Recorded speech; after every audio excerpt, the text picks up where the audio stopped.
లలితా సహస్రనామంలో అనాథ చక్రం గురించి ఏముంది చూద్దాం మనం. దాని చూసి అనాథాబ్ద నిలయ శ్యామ భావధన ద్వయ ధనుషోజ్వల అక్షమాలది ధరారుద్ర సంస్థిత. ఇది ఈ శ్లోకంలో అనాథాబ్ద నిలయ అనాథాబ్దంలో అనాథ చక్రంలో ఎలా ఉంటారంటే అనాథ పద్మం నందు వసించు అమ్మవారు. ఇది హృదయ స్థానంలో ఉంటుంది. 12 పత్రాలతో కూడిన కమలం అనే అనాథ చక్రం అది. అందు రాకిని యోగిని రూపంలో దేవత రూపంలో ఉంటుంది ఆమె. ఈ 12 చక్రాలు 12 దళాలంటే 12 దళాలకి ఒక్కొక్క దళానికి ఒక దేవత ఉంటుంది. అది దేవత అంటారు వాళ్ళని. అయితే ఈమెతో పాటు 12 అధిదేవతలు అంటే 12 దళాలకి వాటి 12 బీజాక్షరాలు కూడా ఉంటాయి అన్నట్టు. ఓం శ్యామాబాయే నమ. ఆమె ఎలా ఉంటుందంటే శ్యామల వర్ణంలో అంటే నల్లని రంగులో ప్రకాశిస్తూ ఉంటుంది. ఓం వదన ద్వయాయే నమ అంటే 2 ముఖాలు ఉంటాయి ఆమెకి. రాకిని యోగినికి 2 శిరస్సులు ఉంటాయి. ధనుషోజ్వలాయ నమ అంటే కూరలతో అంటే పళ్ళు కూరలు ఉంటాయి కదా అవి ఉంటుంది ఆమె. అంటే మనకు ఈ వరావతారంలో స్వామివారికి ఎలా పళ్ళు బయటకు వచ్చి ఉంటాయో 2 కూరలు, ఆ విధంగా ఈమెకు కూడా ఉంటాయి అన్నట్టు 2 ముఖాల్లో ఉంటాయి. అక్షమాలాది ధరాయే నమ అంటే అక్షమాలను రుద్రాక్షమాలను తను ధరించి ఉంటుంది.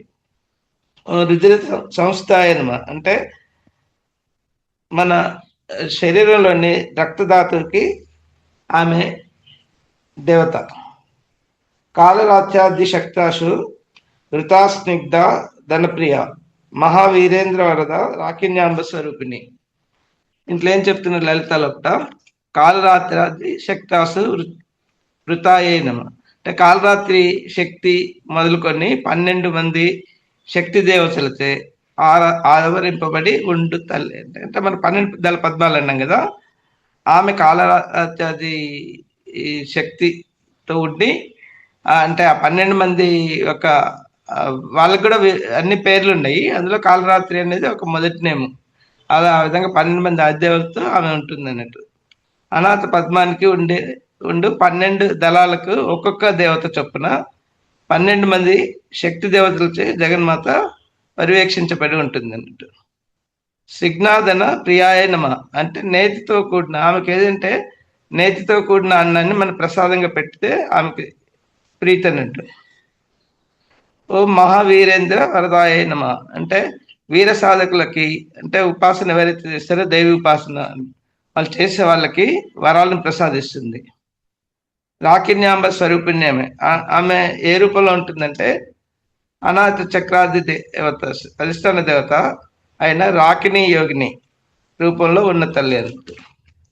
మీకు ఆ అనాథ చక్రం ఎలా ఉంటుంది అనేది ముందు పిక్చర్ చూపెడుతున్నాను చూడండి. ఇక్కడ 12 దళాలు గ్రీన్ కలర్ లో అందరు కనిపిస్తుందా చెప్పండి. కనిపిస్తుంది సార్. క్లియర్ గా ఉంది కదా. Okay sir. ఇందులో 12 దళాలు మన అనాథ చక్రం వచ్చేసి గ్రీన్ కలర్ లో ఉంటుంది. అవును సార్. దాని యొక్క మధ్యలో బీజాక్షరం ఉంది చూడండి. బీజాక్షరం వచ్చేసి ఎం. సార్ అవును సార్. అలానే ఈ 12 దళాలకు కూడా ఆ 12 మంది దేవతలకి ఒక్కొక్క బీజాక్షరం ఉంటుంది. తర్వాత రాకిన్యాంబ స్వరూపిణి అన్నాం కదా, ఆ అమ్మవారు ఎలా ఉంటుందో అది కూడా చూపెడతాను.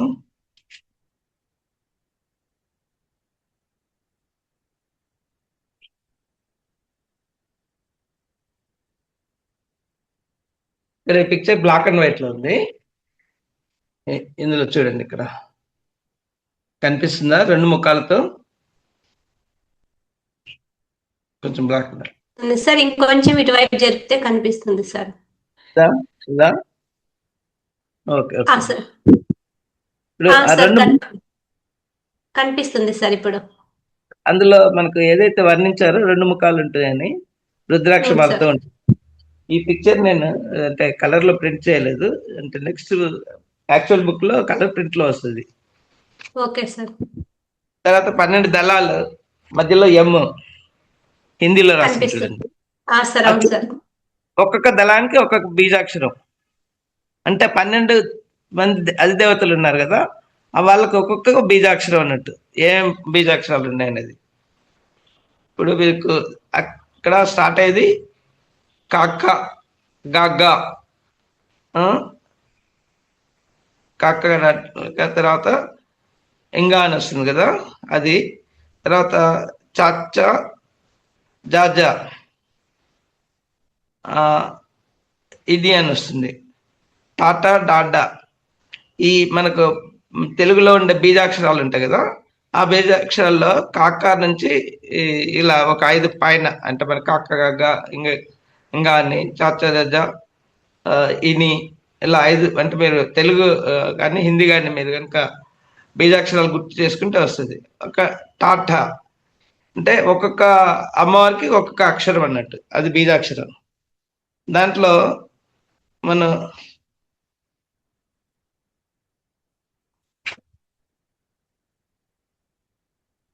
ఈ ఆసనాలు వచ్చేసి మనం ఇవి ఈ 2 భుజంగాసనం, ఒకటి ప్రణమాసనం, సూర్య నమస్కారాలు. ఈ 2 ఆసనాల ద్వారా మనం యాక్టివేట్ చేసుకోవచ్చు చక్రాన్ని. తర్వాత మోక్షపురులు వచ్చేసి అనాథ చక్రానికి మధురా నగరం. అంటే శ్రీకృష్ణుడు పుట్టారు కదా, అది మధురా నగరం. కృష్ణుడే కదా దానికి అంటే అన్లిమిటెడ్ లవ్కి.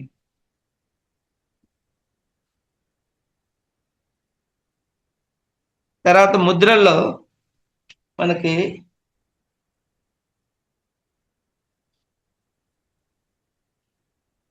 ఇది అనాథ వాయువు కదా అక్కడ ఉండేది. ఆ వాయువు అంటే ఇది, ఈ వేలు వాయువు కదా. ఈ ఇలా వాయు ముద్ర కనుక మీరు పెట్టుకుంటే ముద్రలో అనాథ చక్రం యాక్టివేట్ అవుతుంది. దాంట్లో ఉన్న అసమతుల్యంగా ఉన్నప్పుడు దాన్ని యాక్టివేట్ చేసుకోవచ్చు. సిమిలర్లీ ఇంకోటి హృదయం, ఇది పద్మం ఉంటుంది, పద్మముద్ర అంటారు. అంటే పద్మముద్ర అన్నప్పుడు ఇక్కడ ఈ 2 చిటికెన వేళ్ళు, తర్వాత ఈ 2 బొటన్ వేళ్ళు కలిపి ఈ విధంగా అంటే పద్మాకారంలో మనం చేతిని పెట్టుకొని, అది హృదయ స్థానంగా ఇలా దగ్గరలో పెట్టుకొని రోజు ఈ 2 నిమిషాలు అంటే ఇలా పెట్టుకొని మనం ఎప్పుడైతే ధ్యానం చేస్తామో, లేకపోతే 2 నిమిషాలు కామ్గా కళ్ళు మూసుకొని ఉంటామో, అలా పొద్దున కానీ సాయంత్రం కానీ ఇది చేయటం వల్ల ఏంటంటే ఈ ముద్రల ద్వారా మనలో ఉన్న దోషాలు తొలగిపోతాయి. అంటే ఎగ్జాంపుల్, మన ఇళ్ళ పిల్లల గురించి కానీ, లేకపోతే పెళ్ళైన బంధువులు కానీ, పెద్దవాళ్ళు అయినా ఎవరన్నా కూడా అంటే వాళ్ళు మనతో సఖ్యంగా లేకుండా ఆ బాధ మనని బాధిస్తున్నప్పుడు ఏంటంటే వెదలాగా ఉంటుంది కదా మనసులో. ఆ వెద తొలగిపోవాలంటే మనం ఇలా పద్మముద్ర ఇలా హృదయం దగ్గర ఇలా పెట్టుకొని డైలీ 20 మినిట్స్ కానీ హాఫ్ అన్ అవర్ మీరు ఎంతసేపు కూర్చోగలిగితే అంతసేపు కూర్చొని శ్వాస పీల్స్తూ మీ ఫోకస్ వచ్చేసి హృదయం పైన ఉండాలి. హృదయం పైన ఉండి వాళ్ళని ఎవరైతే మనకు ఇబ్బంది కలిగిస్తున్నారో అది మనం ఎన్నుకున్న పాత్ర అని మన మనసులో పెట్టుకొని వాళ్ళ ద్వారా మనం ఏం నేర్చుకోదలుచుకున్నామో అది నేర్చుకుంటున్నాను అని అనుకొని మన లవ్ ఎనర్జీ ఏదైతే ఉందో హృదయం ద్వారా వాళ్ళకి పంపించాలి మీరు. ఆ పంపించినప్పుడు ఏమవుతుందంటే ఎట్లయితే మనం ఒక ఐస్ మెల్ట్ అవుతుంది చూడండి, ఆ ఐస్ లాగా వాళ్ళ ఉన్న దేశాలు ఏదైతే ఉన్నదో అది కరిగిపోతాయి. అది మీరు రెగ్యులర్గా చేస్తున్నసేపు వాళ్ళ అంటే వాళ్ళు ఎంత ద్వేషం ఉన్నది అనేది దాన్ని బట్టి మీరు చేసే సాధనను బట్టి అవన్నీ తొలగిపోతాయి. తొలగిపోయిన తర్వాత అది ఎప్పుడైతే మీరు 11 వాళ్ళకి పాస్ చేస్తారో వాళ్ళ దేశం అంతా కరిగిపోయినప్పుడు వాళ్ళంతా వాళ్ళు మీ దగ్గరికి వచ్చి మామూలుగా సంతోషంగా బిహేవ్ చేస్తారు. సో ఇది ఈ ముద్ర లోపల ధ్యాన చక్రానికి మనం పాటించాలి. ఈ 2 ముద్రలు చెప్పాను మీకు, ఆ 2 ముద్రలు. తర్వాత అనాథ చక్రం మన దాన్ని దేనికి అనాచక్రం అంటే యమన బీజాక్షరం. దీంట్లో ఈ ఛాతి దగ్గర వెన్నెముక ముందు భాగంలో ఉంటుంది. దీంట్లో వచ్చే సమస్యలు ఏంటంటే అంగీకారం, అంటే మనకు ఉండాల్సినవి ప్రాథమిక సమస్యలు అంటే ప్రేమ ఉండాలి, అంగీకారం ఉండాలి, కరుణ ఉండాలి. రంగు ఆకుపచ్చ, ఎమ్మనేది బీజాక్షరము. సమతుల్యత లేనప్పుడు జరిగే ఈవెన్ పైన చెప్పినవన్నీ మీకు సమతుల్యత ఉంటే మీరు అనుభూతి చెందుతారు. ఏమని? ఇది ప్రేమ, సహానుభూతి, విశాల హృదయం, ప్రశాంతత, భావోద్వేగ సమతుల్యత, సత్యసంధత, సహనం, ఇవన్నీ సమతుల్యంగా ఉన్నప్పుడు వస్తాయి అన్నట్టు. అది ఎప్పుడైతే ఇంబ్యాలెన్స్, అసమతుల్యత మీకు కనిపిస్తే ఒంటరితనం, ఒంటరిగా ఉన్న ఫీలింగ్. తర్వాత ఎదుటి వాళ్ళ నుంచి మనం డిమాండ్ చేస్తాం ఏదైనా, మామూలుగా అడగదు. తర్వాత ఎదుటి వాళ్ళని ఎప్పుడు విమర్శిస్తూ ఉంటారు వాళ్ళ, అంటే అసమతున్నప్పుడు. దాన్ని బట్టి మనం చక్రం బ్యాలెన్స్ అయిందాక ఏదా అనేది మనం చూసుకోవచ్చు. తర్వాత ఈర్ష్య ఉంటుంది, అసూయపడతారు ఎదుటి వాళ్ళ మీద. కఠినమైన మనసు, వాళ్ళు చాలా కఠినంగా ప్రవర్తిస్తారు.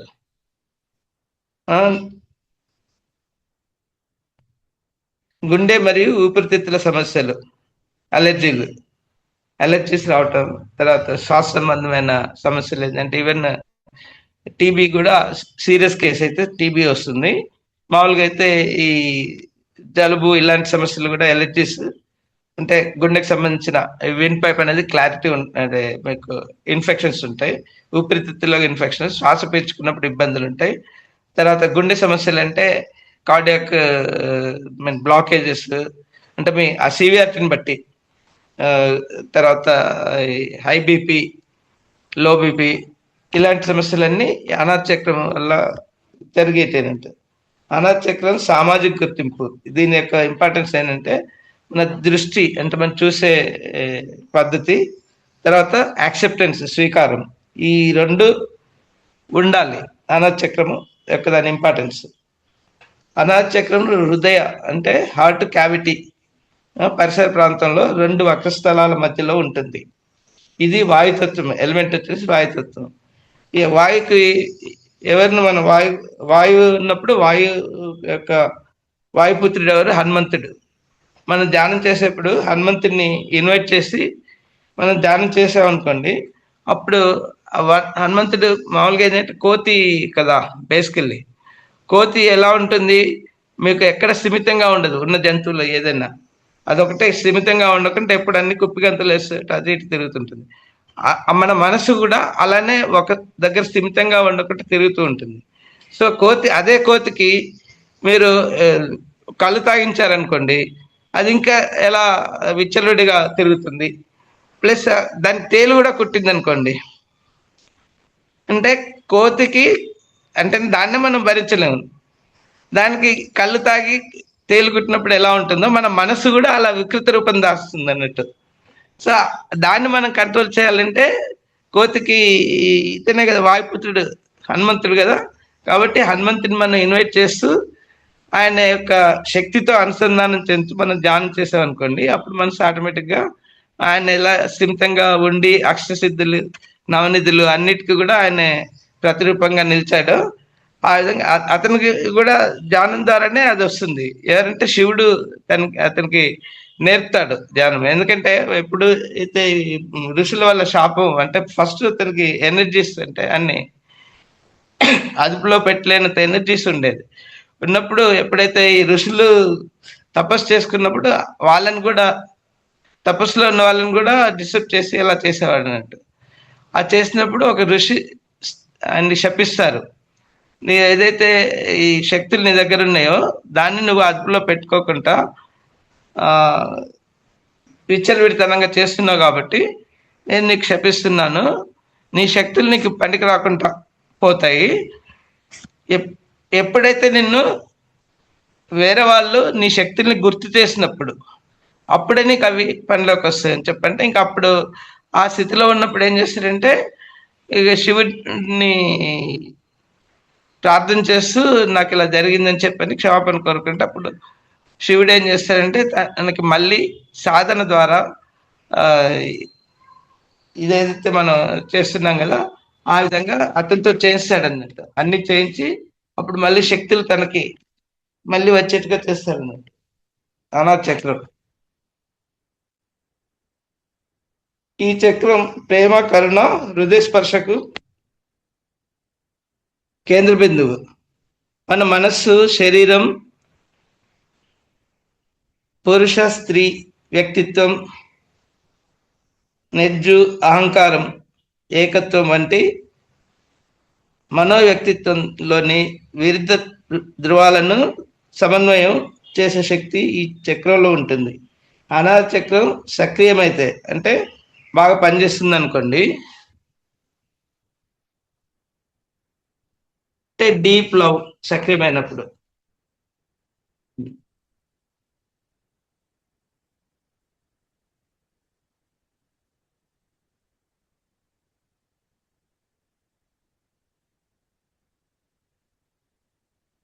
సక్రియమైనప్పుడు డీప్ లవ్ లోతైన ప్రేమ ఉంటాం, నిస్వార్థ కరుణ, ఆ, ఏది ఆశించకుండా కరుణ కరుణ ఇవ్వటం, శాంతిమయమైన అంతర్స్థితి, పీస్ఫుల్ గా ఉంటారు, సమతుల్యత అనుభవిస్తారు. ఇది కనుక మన బ్యాలెన్స్ గా ఉన్నప్పుడు. అదే అనాథ చక్రం గురించి మీకు వివరాలు చెప్తున్నాను. దాని యొక్క మెయిన్ ఇష్యూ ఏంటంటే ప్రేమ, సంబంధాలపై ఉన్న నమ్మకాలు, యోగ విధానం. మనం యోగ ఏంటంటే కర్మయోగం, అంటే సేవాతత్వంతో మనం ఎప్పుడైతే ఉంటామో వేరే వాళ్ళకి సేవ చేస్తుంటామో ఇది ఇంకా ఓపెన్ అవుతుంది. సేవ అంటే బయటకు వెళ్ళి చేయటమే కాకుండా, మీరు ఇంట్లో ఇప్పుడు తల్లి ఉందనుకోండి, మొత్తం కుటుంబాన్ని తన ఆ, సేవతోటే కదా పొద్దున లేచిన దగ్గర నుంచి రాత్రి పడుకునేంత వరకు, ఈవెన్ నిద్రలో కూడా పడుకునే ముందు కూడా ఆలోచిస్తున్నా పడుకుంటుంది. అక్కడ స్వార్థం లేని ప్రేమతో చేస్తే ఆమె ఎవరిని, పిల్లల్ని కానీ భర్తని కానీ ఎవరిని, బంధువులు కానీ ఎవరిని డిమాండ్ చేయదు. చివరికి అడుక్కున్న వాడు వచ్చినా కూడా వాడికి ఏదో ఒకటి చేతిలో అక్కడ ఇంట్లో ఉన్నది పెడుతుంది, లేకపోతే రేపు రా అని చెప్తుంది, కానీ లేదు అన్న మాట చెప్పరు అన్నట్టు. అంటే అంత దట్ ఈస్ అన్కండిషనల్ లవ్ అనేది. సో దాంట్లో స్త్రీలకు కనుక, అందుకే మనకి ఈ పురుషుల కంటే స్త్రీలకు అహంకారం అనేది ఉండకుండా ఎందుకుంటారంటే, వాళ్ళకి 4 చక్రాస్ వాళ్ళు చేసే ఇంట్లో పనులు సాధనతోటి ఆటోమేటిక్గా, అంటే సపరేట్ పని చేయాల్సిన అవసరం లేదు. ఈ 4 తత్వాలకి వాళ్ళు సమన్వయం చెందుతారు.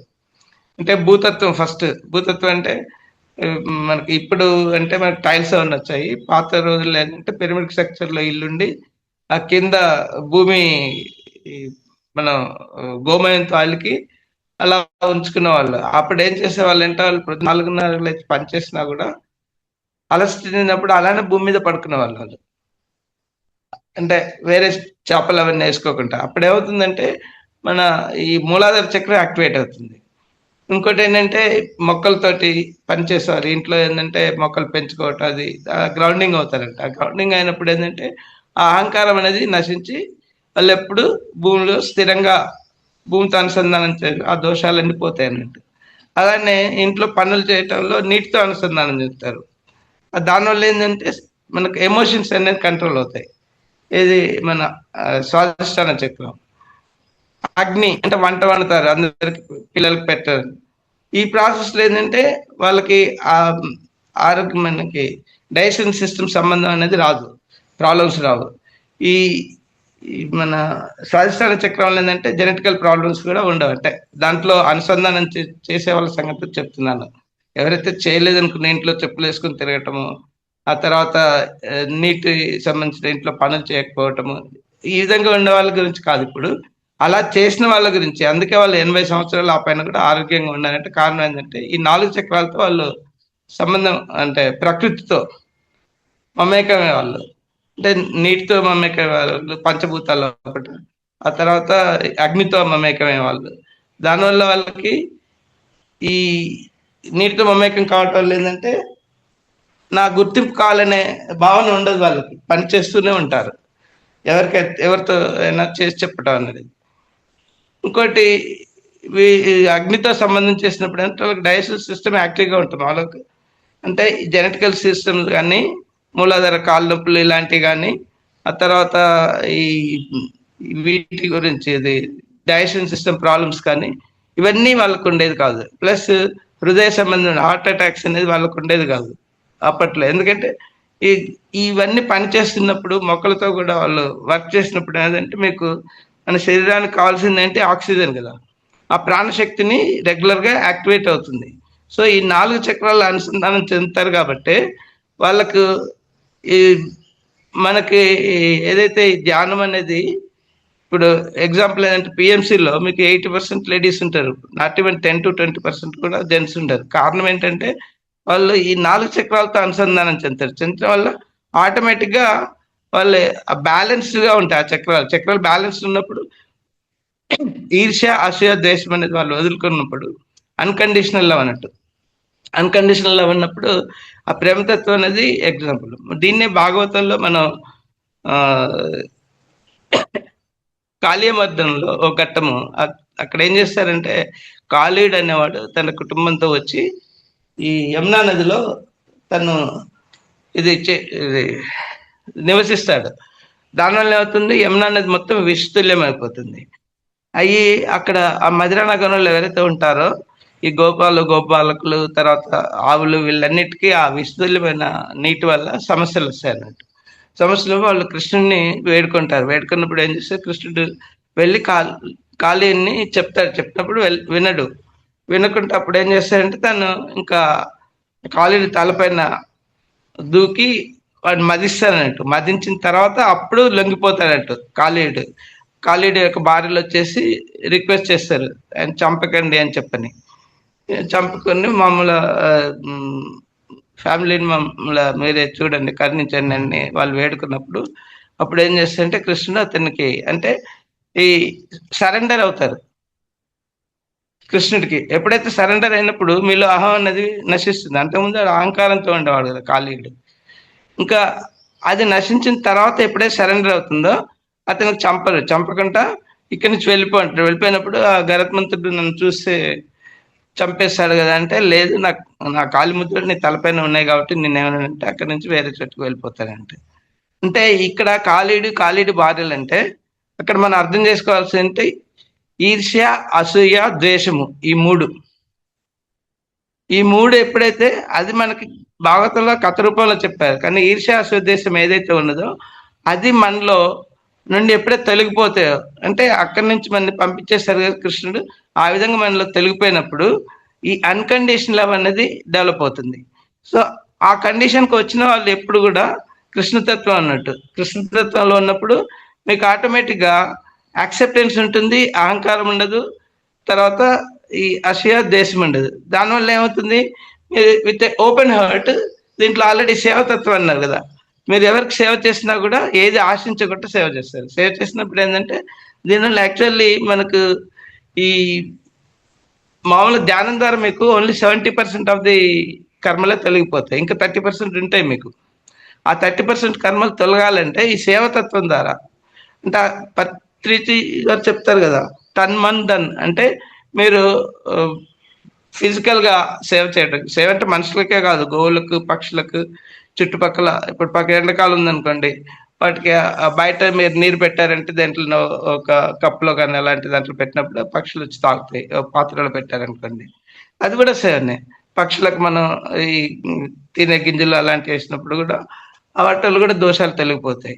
మీలో ఉన్న అంటే కర్మలన్నీ కరిగిపోతూ ఉంటాయి. ఆ గో సేవ చేయటం ది బెస్ట్ థింగ్ ఏంటంటే మన ఇండియన్ కౌస్ ఉంటాయి కదా, దాంట్లో ఏంటంటే మీకు ముక్కోటి దేవతలు అంటే దాంట్లో ఉద్దేశం ఏంటంటే మీకు ఆ గోసేవ చేసినప్పుడు ఏంటంటే అదొకటి ఆవు ఇండియన్ కౌ మాత్రమే ఆక్సిజన్ పీల్చుకుంటుంది, ఆక్సిజన్ వదులుతుంది. అందుకోసమే దాని యొక్క ఈ పంచ తత్వాలు అంటారు కదా, వాటిని అంటే గోమయము, గోమూత్రము, తర్వాత పాలు, తర్వాత ఇది నెయ్యి, ఈ ఇలా ఈ విధంగా ఏదైతే మన పెరుగు, ఈ 5టిని కలిపి వాళ్ళు ప్రసాదంగా చేసి హోమంలో వాడతారు. అది హోమ ప్రసాదంగా మనకి ఇస్తారు. అది తీసుకున్నప్పుడు ఏంటంటే మనలో ఉన్న దోషాలన్నీ తొలగిపోతాయి. అంటే ఈ ఈ 5 చేయటం వల్ల. అందుకనే మనం వెనకటి రోజుల్లో ఇల్లు ఆవులు పెంచుకునే వాళ్ళు. ఇప్పుడు మనకు అది వీలు కాకపోయినా ఏం చేయాలంటే ఎక్కడైతే గోశాల ఉంటుందో మీకు వీలైనప్పుడు వీక్లీ వన్స్ ఆ విధంగా అలా వెళ్ళి వాటికి మీరు ఆ, దాని మీరు ఏదైతే దానికి పెట్టదలుచుకున్నారంటే దానికి ఇబ్బంది కలగనంటి పెట్టాలి ఏదైనా అని. అంటే పచ్చిగడ్డి కానీ లేకపోతే మెయిన్లీ ప్రిఫరబుల్ పచ్చిగడ్డి అలాంటి కూరగాయలు కూడా తింటుంది. అది ఏది తింటుందో అలాంటివి తీసుకెళ్ళి వాటికి పెట్టినప్పుడు వాటిని మీరు ఒక 10-15 మినిట్స్ వాటితో స్పెండ్ చేస్తారు కాబట్టి దాంట్లో మీలో ఉన్న నెగిటివ్ ఎనర్జీ అంతా తొలగిపోయి మీకు ఆక్సిజన్ అంటే ప్రాణశక్తిని ఇస్తుంది. దానివల్ల మీరు గోసేవ చేసినప్పుడు మీకు ఇలాంటి సమస్యలన్నీ తొలగిపోతాయి. సో అదొకటి దాన్ని మన వాళ్ళు ఆయనసింటికి ఏం చేస్తారు, మీరు వెళ్ళి దానికి ప్రదక్షిణ చేయండి 180 ప్రదక్షిణలు. అంటే మీరు 180 ప్రదక్షిణలు గోల్ చుట్టూ చేసే వరకు ఎంత అవుతుంది, అట్లీస్ట్ మీకు ఒక 1/2 అవర్ 15 మినిట్స్ పడుతుంది కదా. ఆ టైంలో దాని నుంచి మీరు ఆక్సిజన్ తీసుకుంటారు. అంటే మొక్కలు ఇంట్లో తులసి మొక్క ఉంటుంది అనుకోండి, తులసి మొక్క దేవతా వృక్షం ఎందుకంటే అది ఆక్సిజన్ ఇస్తుంది, ఆక్సిజన్ తీసుకుంటుంది. మిగతా మొక్కలు అలా కాదు, మీ దగ్గర కార్బన్ డైఆక్సైడ్ తీసుకుని ఆక్సిజన్ ఇస్తుంది. సో ఎప్పుడైతే తులసి మొక్క మీకు చుట్టుపక్కల ఎనడానికి ఉందో అప్పుడు మీకు ఇంటి చుట్టూ అంతా ఆ ప్రాణశక్తి అనేది పెరుగుతుంటుంది. సో మొక్కలు ఇంట్లో పెంచుకోవటం ఉద్దేశం ఏంటంటే అదే అన్నట్టు. సో చిన్న చిన్న మెడిసినల్ ప్లాంట్స్, ఈవెన్ ఇది ఉంటుంది కదా, దానిమ్మ మొక్క మీరు పెంచుతారు, లేకపోతే దానిమ్మ పళ్ళు కూడా తింటారు. మనకు హృదయానికి ఏం కావాలి, మీకు కావాల్సిన రక్తము. ఆ రక్తం ఎక్కడి నుంచి వస్తుంది, ఐరన్ ఉన్నప్పుడు. ఐరన్ అంటే ఎర్రటి ఫలాల ద్వారా కానీ ఎర్రటి ఆకుకూరల ద్వారా కానీ. ఇప్పుడు ఎర్రటి ఫలాలు అంటే దానిమ్మ, తర్వాత ఇవి లిచ్చి, లిచ్చి కాదు ఇవి స్ట్రాబెర్రీ, ఇంకా ఏమంటారు బీట్రూట్ జ్యూస్, ఆకుకూరల్లో క్యారెట్ జ్యూస్ వీటిల్లో వస్తుంటుంది. అవి మనం రెగ్యులర్గా తీసుకున్నప్పుడు అంటే రక్తహీనత పోతుంది. ప్లస్ బెల్లం కూడా, షుగర్ వాడకూడదు, బెల్లం తీసుకున్నప్పుడు ఐరన్ వస్తుంది. తర్వాత ఇంట్లో ఏంటంటే ఇనుప పాత్రలు మనకు ఓల్డెన్ డేస్లో, ఇప్పుడన్నీ అల్యూమినియం ఏంటంటే అది మన సంస్కృతిని డిస్ట్రాయ్ చేసేందుకు బ్రిటిషర్స్ చేసినప్పుడు అల్యూమినియం.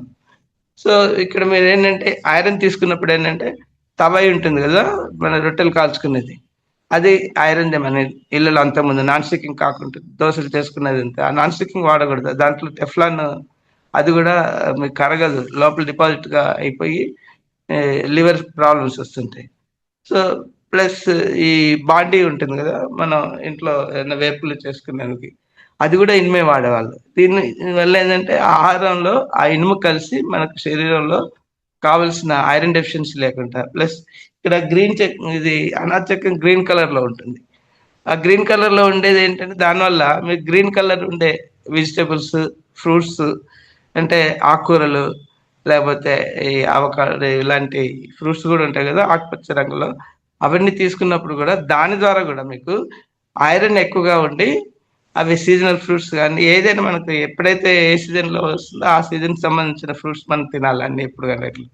అది తిన్నప్పుడు అది అమృతంతో సమానం అన్నట్టు. మనకు కుకింగ్ చేసిన ఫుడ్లో ప్రోటీన్స్ అవి చచ్చిపోతాయి. ఇది ఏంటంటే డైరెక్ట్ తినేస్తాం కాబట్టి మనకు 1:1 ట్రాన్స్ఫర్ అయిపోయి, అందుకే ఇప్పుడు మేకలు ఎంత మీకు యాక్టివ్గా ఉంటాయి, పరిగెడుతూ ఉంటాయి, అవి పచ్చి తింటాయి. ఈ విధంగా అమృతాహారం అన్నట్టు మనం కనుక అవి తీసుకున్నాం అనుకోండి, దాని ద్వారా కూడా మన అనాథ చక్రము యాక్టివేట్ అవుతూ కావాల్సిన రక్తం దానికి ఎప్పుడు సఫిషియెంట్ గా ఉన్నప్పుడు, రక్తహీనత ఉన్నప్పుడు మీకు ఐబిపి వస్తుంటుంది, బ్లాకేజ్ అంతా ఫ్యాట్నెస్ ఉన్నప్పుడు. అదే రక్తము ఎక్కువగా ఉందనుకోండి ఆ సమస్యలు కూడా ఉంటాయి. హై బీపీ లో బీపీ ఎందుకు ఉంటుంది అంటే దీనివల్లనే అంట. సో మీకు రక్తం కనుక కరెక్ట్, మీకు మే పురుషులకైతే 13 నుంచి 16 17 వరకు ఉండాలి, స్త్రీలకైతే హెచ్బిఏ మీకు 11 నుంచి 13 ఉండాలి. సో ఎప్పుడైతే ఇది తగ్గిందనుకోండి, తగ్గినప్పుడు మీకు మళ్ళీ రక్త సంబంధ సమస్యలు వస్తాయి. సో మీరు ఇది డేట్స్ తిన్నా, ఆ తర్వాత ఇంకా ఖర్జూరాలు, ఈ ఐరన్ ఓరియంటెడ్ అన్ని మనకు దీంట్లో క్లియర్ గా చెప్పారు. వాళ్ళకి మనకు ఆ చక్రం ఏదైతే రంగులో ఉంటుందో ఆ రంగుకి సంబంధించిన కూరగాయలు పళ్ళు మీరు తినాలండి, తినప్పుడు ఇది పోతుంది.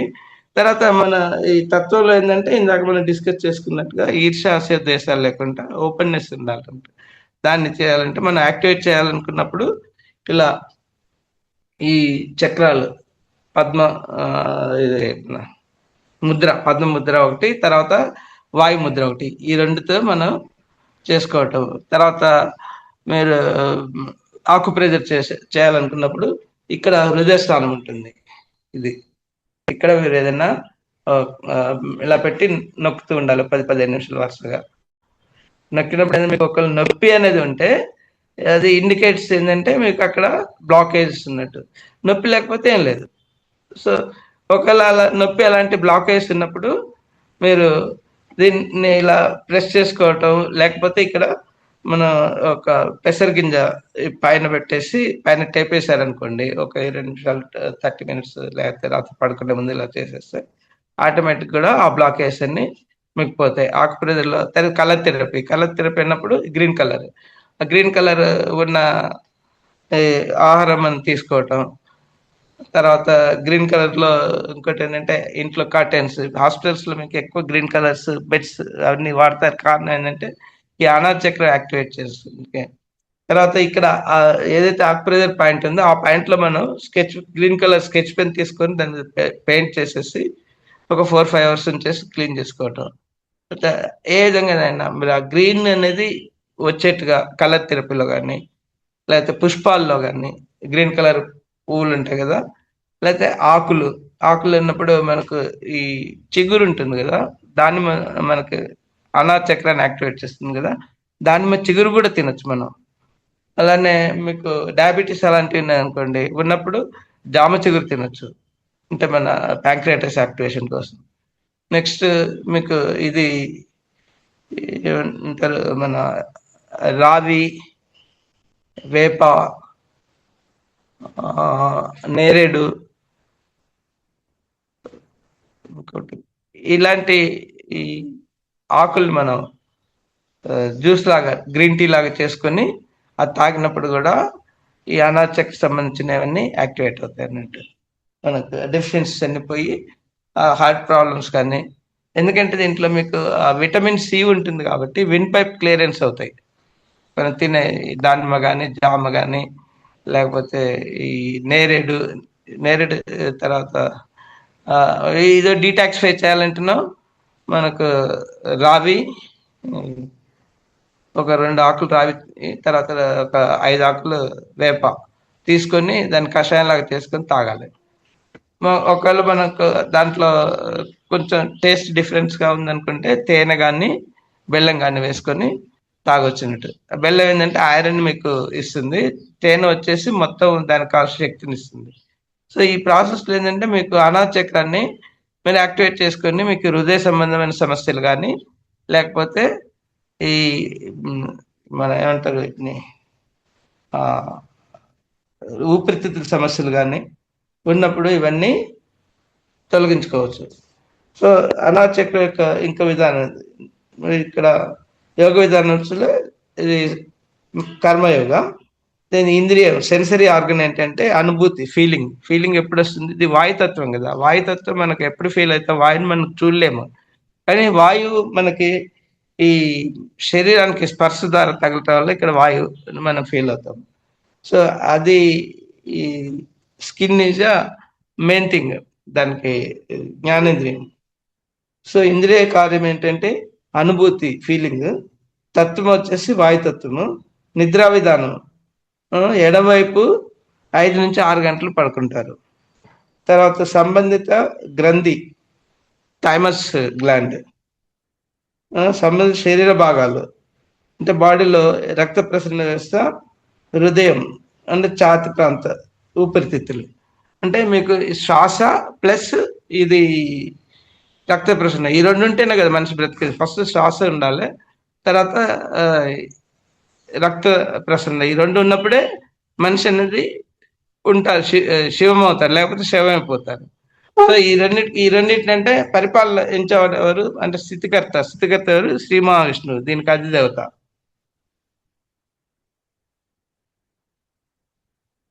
దీనికి జంతువు వచ్చేసి హరిణం అంటే డీర్ అంటారు కదా, అది. దుష్ప్రభావాలు, ఇది డిస్ఫంక్షన్ అయినప్పుడు శారీరక దుష్ప్రభావాలు ఏమొస్తాయంటే బ్రీతింగ్ ప్రాబ్లం, తర్వాత అధిక రక్తపోటు బీపీ, క్యాన్సర్, హృదయవాదులు అంటే కార్డియాక్ అరెస్ట్, తర్వాత బ్లాకేజెస్ ఇలాంటివి ఉన్నాయి. తర్వాత ఏంటంటే మీకు ఆ బ్లాకేజ్ ఉన్నప్పుడు మనకు కావాల్సింది ఏంటంటే రక్తము పలచగా ఉండాలి. ఎప్పుడు కానీ చిక్కబడినట్టు ఉండకూడదు. సో రక్తం పలచగా ఉండాలంటే మన జీవన విధానంలోనే లవంగాలు, యాలకులు, తర్వాత దాల్చిని ఇవన్నీ రెగ్యులర్ గా వాడమని వాడేవాళ్ళు కూడా వాడమనే కాకుండా ఇవి చేసినప్పుడు ఏంటంటే రక్తం పలచబడుతుంది. పలచగా ఉన్నప్పుడు అంటే ఆటోమేటిక్ గా మీకు రక్తకు సంబంధించిన సమస్యలు రావు. కోర్స్ వెల్లుల్లి కూడా వాడచ్చు. మన ధ్యానంలో అయితే వెల్లుల్లి వద్దంటారు. బట్ వెల్లుల్లి కూడా దానికి ఇంకోటి ఇది లొకేషన్ వచ్చేసి ఛాతి మధ్య భాగం ఈ ఇక్కడ వెన్నెముక పైన.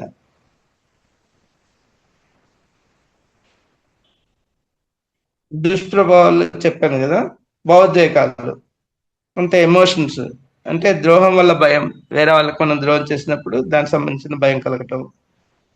అతి వ్యామోహం అంటే ఏదైనా టూ మచ్ ఆఫ్ వాటి నాకు కావాలి అని అతిగా కోరికలు, దాన్ని వ్యామోహం. దానివల్ల ఏమవుతుంది మనకు విషాదం కలుగుతుంది. ఈ లైఫ్ లెసన్ ఏంటంటే మనం ఇవన్నీ కలగకుండా ఉండాలంటే అందరినీ క్షమాభావం అంటే మనం ఎదుటి వాళ్ళు తప్పు చేసినా క్షమించే గుణం ఉండాలి. అలానే మనం ఎదుటి వాళ్ళకి క్షమించడమే కాకుండా మనం తప్పు చేసినప్పుడు క్షమాపణ కోరుకోవాలి వాళ్ళని. సపోజ్ మీకు ఫిజికల్ గా క్షమాపణ చెప్పటం మీకు ఒకవేళ ముభావంగా అనిపిస్తే ధ్యానంలో వాళ్ళని ఇన్వైట్ చేసి వాళ్ళతో ధ్యానం చేయించండి. చేయించి వాళ్ళని చెప్పండి, మీరు క్షమాపణ చెప్పండి. ఆ తర్వాత ఎందుకంటే స్పెషల్లీ ఇప్పుడు మీకంటే వయసులో చిన్న వాళ్ళని అంటే పిల్లలు కానీ లేకపోతే ఇంకెవరన్నా ఉన్నప్పుడు ఏంటంటే వాళ్ళతో క్షమాపణ చెప్పాలంటే కొంచెం మనసులో అందరి యాక్సెప్టెన్స్ ఉండదు. చెప్పడం తప్పలేదు. ఒకవేళ యాక్సెప్టెన్స్ లేకపోతే ఏం చేయాలంటే మీకు ఆ ధ్యానం చేసేప్పుడు వాళ్ళని ఇన్వైట్ చేయండి. నేను అందుకే ధ్యానంలో మీ కుటుంబ సభ్యుల్ని ఇన్వైట్ చేయండి అని చెప్తాను కదా, ఫ్రెండ్స్ అందరినీ. దానికి కారణం ఏంటంటే వాళ్ళని ఇన్వైట్ వాళ్ళతో ధ్యానం చేశారనుకోండి, ఆత్మపరంగా వాళ్ళకి క్షమాపణ చెప్పుకోవడం. అప్పుడు ఎప్పుడైతే మీరు క్షమించటం, క్షమాపణ చెప్పుకోవటం ఈ రెండు మీరు డెవలప్ చేసుకున్నప్పుడు ఇంకా మీకు తిరుగు ఉండదంట. ఆత్మ అనేది నెక్స్ట్ స్టేజ్కి అలా వెళ్ళిపోతూ ఉంటుంది. దాని స్టేజ్ అంటే విశుద్ధం, క్లియరెన్స్, మాటలు, తర్వాత ఆజ్ఞా చక్రం కూడా ఓపెన్ అయ్యి మీకు ఇన్నర్ వాయిస్ రావటము, జరగబోయే విషయాలు తెలియటము, ఆ తర్వాత కొన్ని దృశ్యాల ద్వారా అంటే మెడిటేషన్ లో కానీ లేకపోతే ఆ, ఇది కూడా ఏమంటారు ధ్యానం చేసినప్పుడే కాకుండా పడుకున్నప్పుడు స్వప్న రూపంలో కూడా మీకు ఆ గైడెన్స్ అనేది వస్తుంటుంది. బట్ రిపిటేటివ్ ఇన్సిడెంట్స్ జరగటం వాటి వల్ల కూడా మీకు ఇండికేషన్ వస్తుంది అన్నమాట. ఇవన్నీ అంటే మనకి ఇన్నర్ సెన్సెస్ యాక్టివేట్ అవుతాయి. యాక్టివేట్ అయినప్పుడు ఆటోమేటిక్ గా మీకు ఇవన్నీ అంటే ఇప్పుడు మన జంతువులోనే ఎగ్జాంపుల్, ప్రకృతి వైపరీత్యాలు జరిగినప్పుడు ఏమవుతుంది, జంతువులు అవి పారిపోతాయి.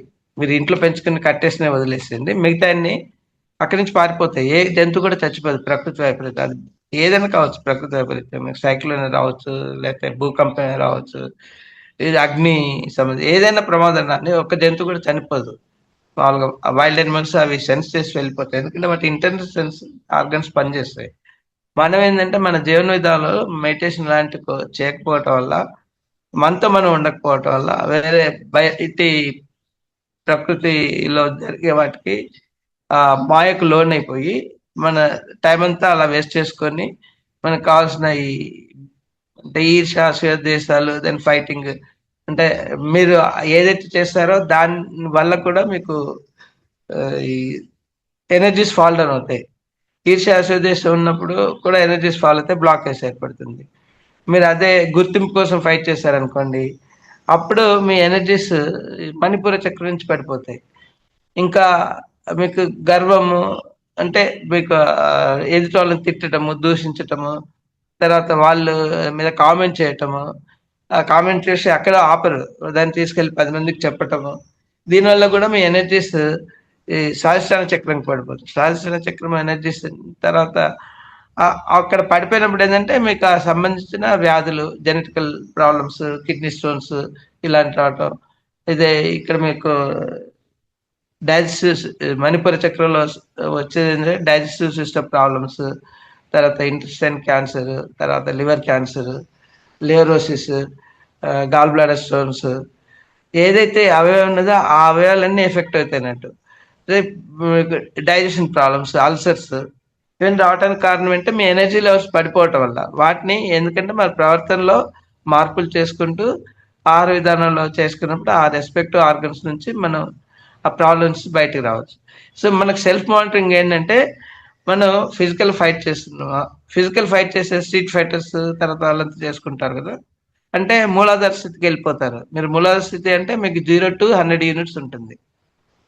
సో వాళ్ళు ఫిజికల్ ఫైట్ చేస్తారు. మీరు నెక్స్ట్ నోటి ద్వారా ఫైటింగ్ చేస్తున్నారు అనుకో, మీరు స్వాధిష్టానంలో ఉంటారు.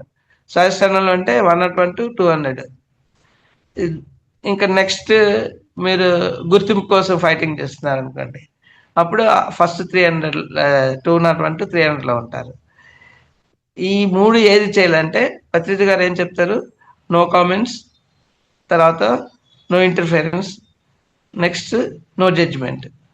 ఈ మూడు మీరు చేయనప్పుడు మీరు ఈ 300 యూనిట్స్ దాటుతారు మీ లెవెల్ అనేది. ఇక ఫోర్త్ లెవెల్ ఏంటంటే మీరు ఓపెన్నెస్, ఈర్ష్యా దేశాలు అంటే అనాథ చక్రం వరకు మీరు యాక్టివేట్ అయ్యి ఉన్నట్టు. ఇది మీకు ఆల్వేస్ సెల్ఫ్ చెక్ అన్నట్టు, మీరు ఏ లెవెల్లో అన్నట్టు. మీరు ఎప్పుడైనా ఎదుటి షౌట్ చేశారనుకోండి, వెంటనే మీ ఎనర్జీస్ పడిపోతాయి. మీరు ఎంత తీవ్రతతో మీరు ఫైటింగ్ చేస్తారో అందుకే మీకు నీరసం వచ్చేస్తుంది చూడండి. ఫిజికల్ ఫైట్ చేసి వచ్చేసిన తర్వాత ఆ నీరసం నుంచి కోలుకునేందుకు మనకి ఈ చాలా టైం తీసుకుంటుంది. ఇంకోటి ఏంటంటే ఆయన ఏమన్నా పత్రిక గారి మీద ఎప్పుడు కూడా దృష్టికోణం అనేది సాక్షిగా ఉండమంటారు. సాక్షిగా ఉండటమంటే మనం యాక్చువల్ ఏంటంటే ఒక రామాయణం ఒక చూస్తున్నారనుకోండి, మీరు టీవీలో చూస్తున్నప్పుడు మీ తత్వం ఏంటనేది దాన్ని బట్టి మీకు అర్థమవుతుంది. ఎగ్జాంపుల్, మీరు రావణ్ణి మెచ్చుకుంటున్నారనుకోండి, అంటే మీలో నెగిటివ్ ఆలోచనలు ఉన్నట్టు. అదే రావణ్ణి మెచ్చుకుంటే మీద పాజిటివ్ ఆలోచనలు ఉన్నప్పుడు. అదే కాకుండా మీరు సాక్షిగా ఉన్నారనుకోండి, అంటే మీ రెండింటిని అంటే ఆ రావణ్ణి కూడా తన పాత్రలో బాగా నటిస్తున్నాడు అని చెప్పి అతన్ని అప్రిషియేట్ చేస్తారు, రాముని కూడా అప్రిషియేట్ చేస్తారు. అంటే that is called balancing judgement అనేది. అంటే మీరు సాక్షిభూతంగా ఉన్నప్పుడు దేంట్లో అయినా కాదు, అదే వాళ్ళ పాత్రలు వాళ్ళు పోషిస్తున్నారు, వాళ్ళు బాగానే చేస్తున్నారు అంటారు, మీరు ఎవరిని దూషించారు అన్నట్టు. అయితే ఎప్పుడు కదా మన సాక్షితత్వం అనేది ఎప్పుడైతే పెంచుకుంటామో ఆటోమేటిక్గా ఒకటేంటంటే ఇది జరిగే ప్రతి సంఘటన కూడా సోల్ ప్లాన్ ప్రకారం వస్తుందంట. శత్రువే కానీ మిత్రువే కానీ పేరెంట్సే కానీ అన్నదమ్ములు కానీ అక్క చెల్లెలు కానీ వీళ్ళంతా మనం సెలెక్ట్ చేసుకుని వచ్చాం, భర్తను కానీ. ఆ పాత్ర అనేది నాటకంలో ఎలా టైంకి వచ్చి వాళ్ళు ప్లే చేస్తారో అదే విధంగానే అది ఆ జ్ఞానం. అంటే మనం మామూలుగా ఏంటంటే ఇది పూర్వజన్మ కృతం పాపం వ్యాధి రూపేణ పీడిత అంటాం కదా, అంటే ఆ చేసుకున్న పాపాలన్నీ ఇప్పుడు మనకు ఈ విధంగా బాధలతో వస్తున్నాయి. ఆ వచ్చినప్పుడు ఆ బాధను మీరు అనుభవిస్తూ పోదు అది. ఎందుకంటే ఇప్పుడు ఒక శత్రువు లేకపోతే ఎవరో వచ్చి మనం తిట్టారనుకోండి, మనం యాక్సెప్ట్ చేయం వాళ్ళని. వాడు ఒకటి తిడితే మనం 10 తిడతాం, ఆ 10 తిట్టేసి ఆ తర్వాత అక్కడ వాడిని వెళ్ళిపోయినా మనం ఊరుకోము, 10 మందికి చెప్తాము. ఈ ప్రాసెస్ ఏంటంటే మీరు కర్మలు కొని తెచ్చుకుంటున్నారు. మీరు ఆ సంఘటనని మీరు ఆల్రెడీ మీ సోల్ ప్లాన్ లో ఉంది, యాక్సెప్ట్ చేసి వచ్చారు. దానివల్ల శత్రువు నుంచి మనం నేర్చుకోవాలి. తను నేర్పేందుకు వచ్చాడు మనకి అనే ఆలోచన. అంటే జ్ఞానానం దగ్ధ కర్మాని, అంటే ఇది నేను ఎన్నుకున్న పాత్రనే కాబట్టి అతన్ని వచ్చి ఆ టైం ప్రకారం అతను ఆ పాత్ర పోషిస్తున్నాడు అనే జ్ఞానం మీకు ఉందనుకోండి, మీరేం చేస్తే అంత వాడు తిట్టిన తర్వాత అన్ని అయిపోయిన తర్వాత మీరేం చెప్తారు, కూల్గా చెప్పండి. ఎందుకంటే సాక్షిభూతంలో ఉన్నారు, అది నేను ఎన్నుకున్న పాత్ర అని. తను ఏదో నేర్పాలని నాకు వచ్చాడు. ఇంట్లో గయ్యాలి అత్తే మామయ్య ఎవరు ఉన్నారనుకోండి, వాళ్ళు చేస్తుందంటే వాళ్ళ ద్వారా మనం ఏం నేర్చుకుంటున్నామంటే సహనం నేర్చుకుంటున్నాం. సో సహనం అనేది పెరుగుతుంది. అదే మీరు మీ సెల్ఫ్ లవ్, మీ అంతటి మీరు డైలీ సెల్ఫ్ లవ్ ప్రాక్టీస్ చేశారనుకోండి, అప్పుడు ఆటోమేటిక్ ఏమవుతుందంటే మీ మొహంలో ఒక కళ వస్తుంది, ఏదైనా చిరునవ్వుతో స్వీకరిస్తారు. అలా స్వీకరించినప్పుడు ఏమవుతుంది, అంతకుముందు ఈ అత్త మారడు, మామయ్య మారడు, భర్త మారడు, అందరు నన్ను హింసిస్తున్నారనే ఆలోచన నుంచి మీరు ఎప్పుడైతే చిరునవ్వుతో స్వీకరించారనుకోండి, 2-3 సార్లు అలా వస్తారు. ఆ తర్వాత వాళ్ళకి రియలైజేషన్ వస్తుంది, అయ్యో నేను అంటే ఆ టైంలో వచ్చిన తర్వాత అనిపిస్తుంది, నేను అనవసరంగా ఇంత మంచి నేను ఇబ్బంది పెడుతున్నానే. అనే భావన వస్తుంది. అంటే వాళ్ళు ఎప్పుడు మారుతున్నారు? మీరు మార్చినప్పుడు, మీ దృష్టికోణం మీరు మారినప్పుడు ఆటోమేటిక్గా వాళ్ళు మారిపోతారు అన్నట్టు. మారిపోయినప్పుడు మీకు ఆ సమస్యలు అనేది తగ్గిపోతాయి. ఇంకోటి ఏంటంటే ఈ ఎన్నుకున్న పాత్ర అనేది ఎందుకంటే ఇప్పుడు మామూలుగా మనం ఈ కర్మలు ఓన్లీ 20% తెచ్చుకుంటాం.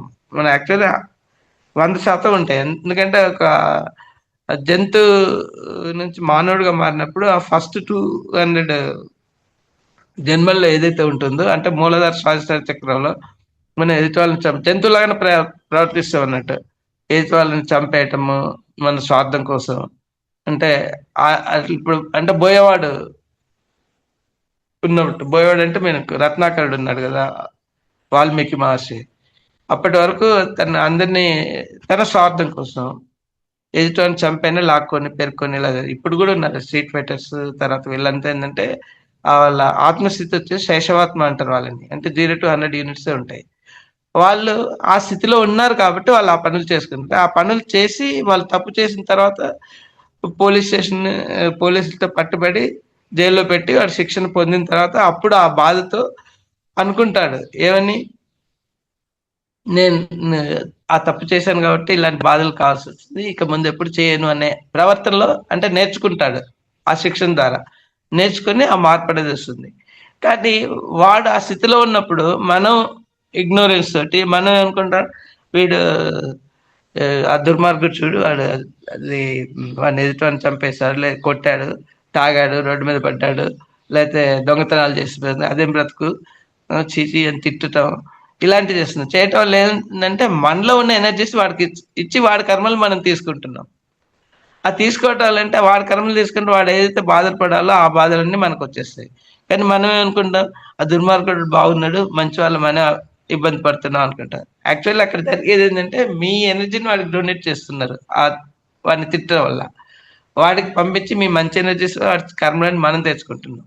కాబట్టి ఈ పని ఎవరైతే మనం ఎప్పుడైతే స్టాప్ చేస్తామో స్టాప్ చేసినప్పుడు వాడు తొందరగా పట్టుపడతాడు.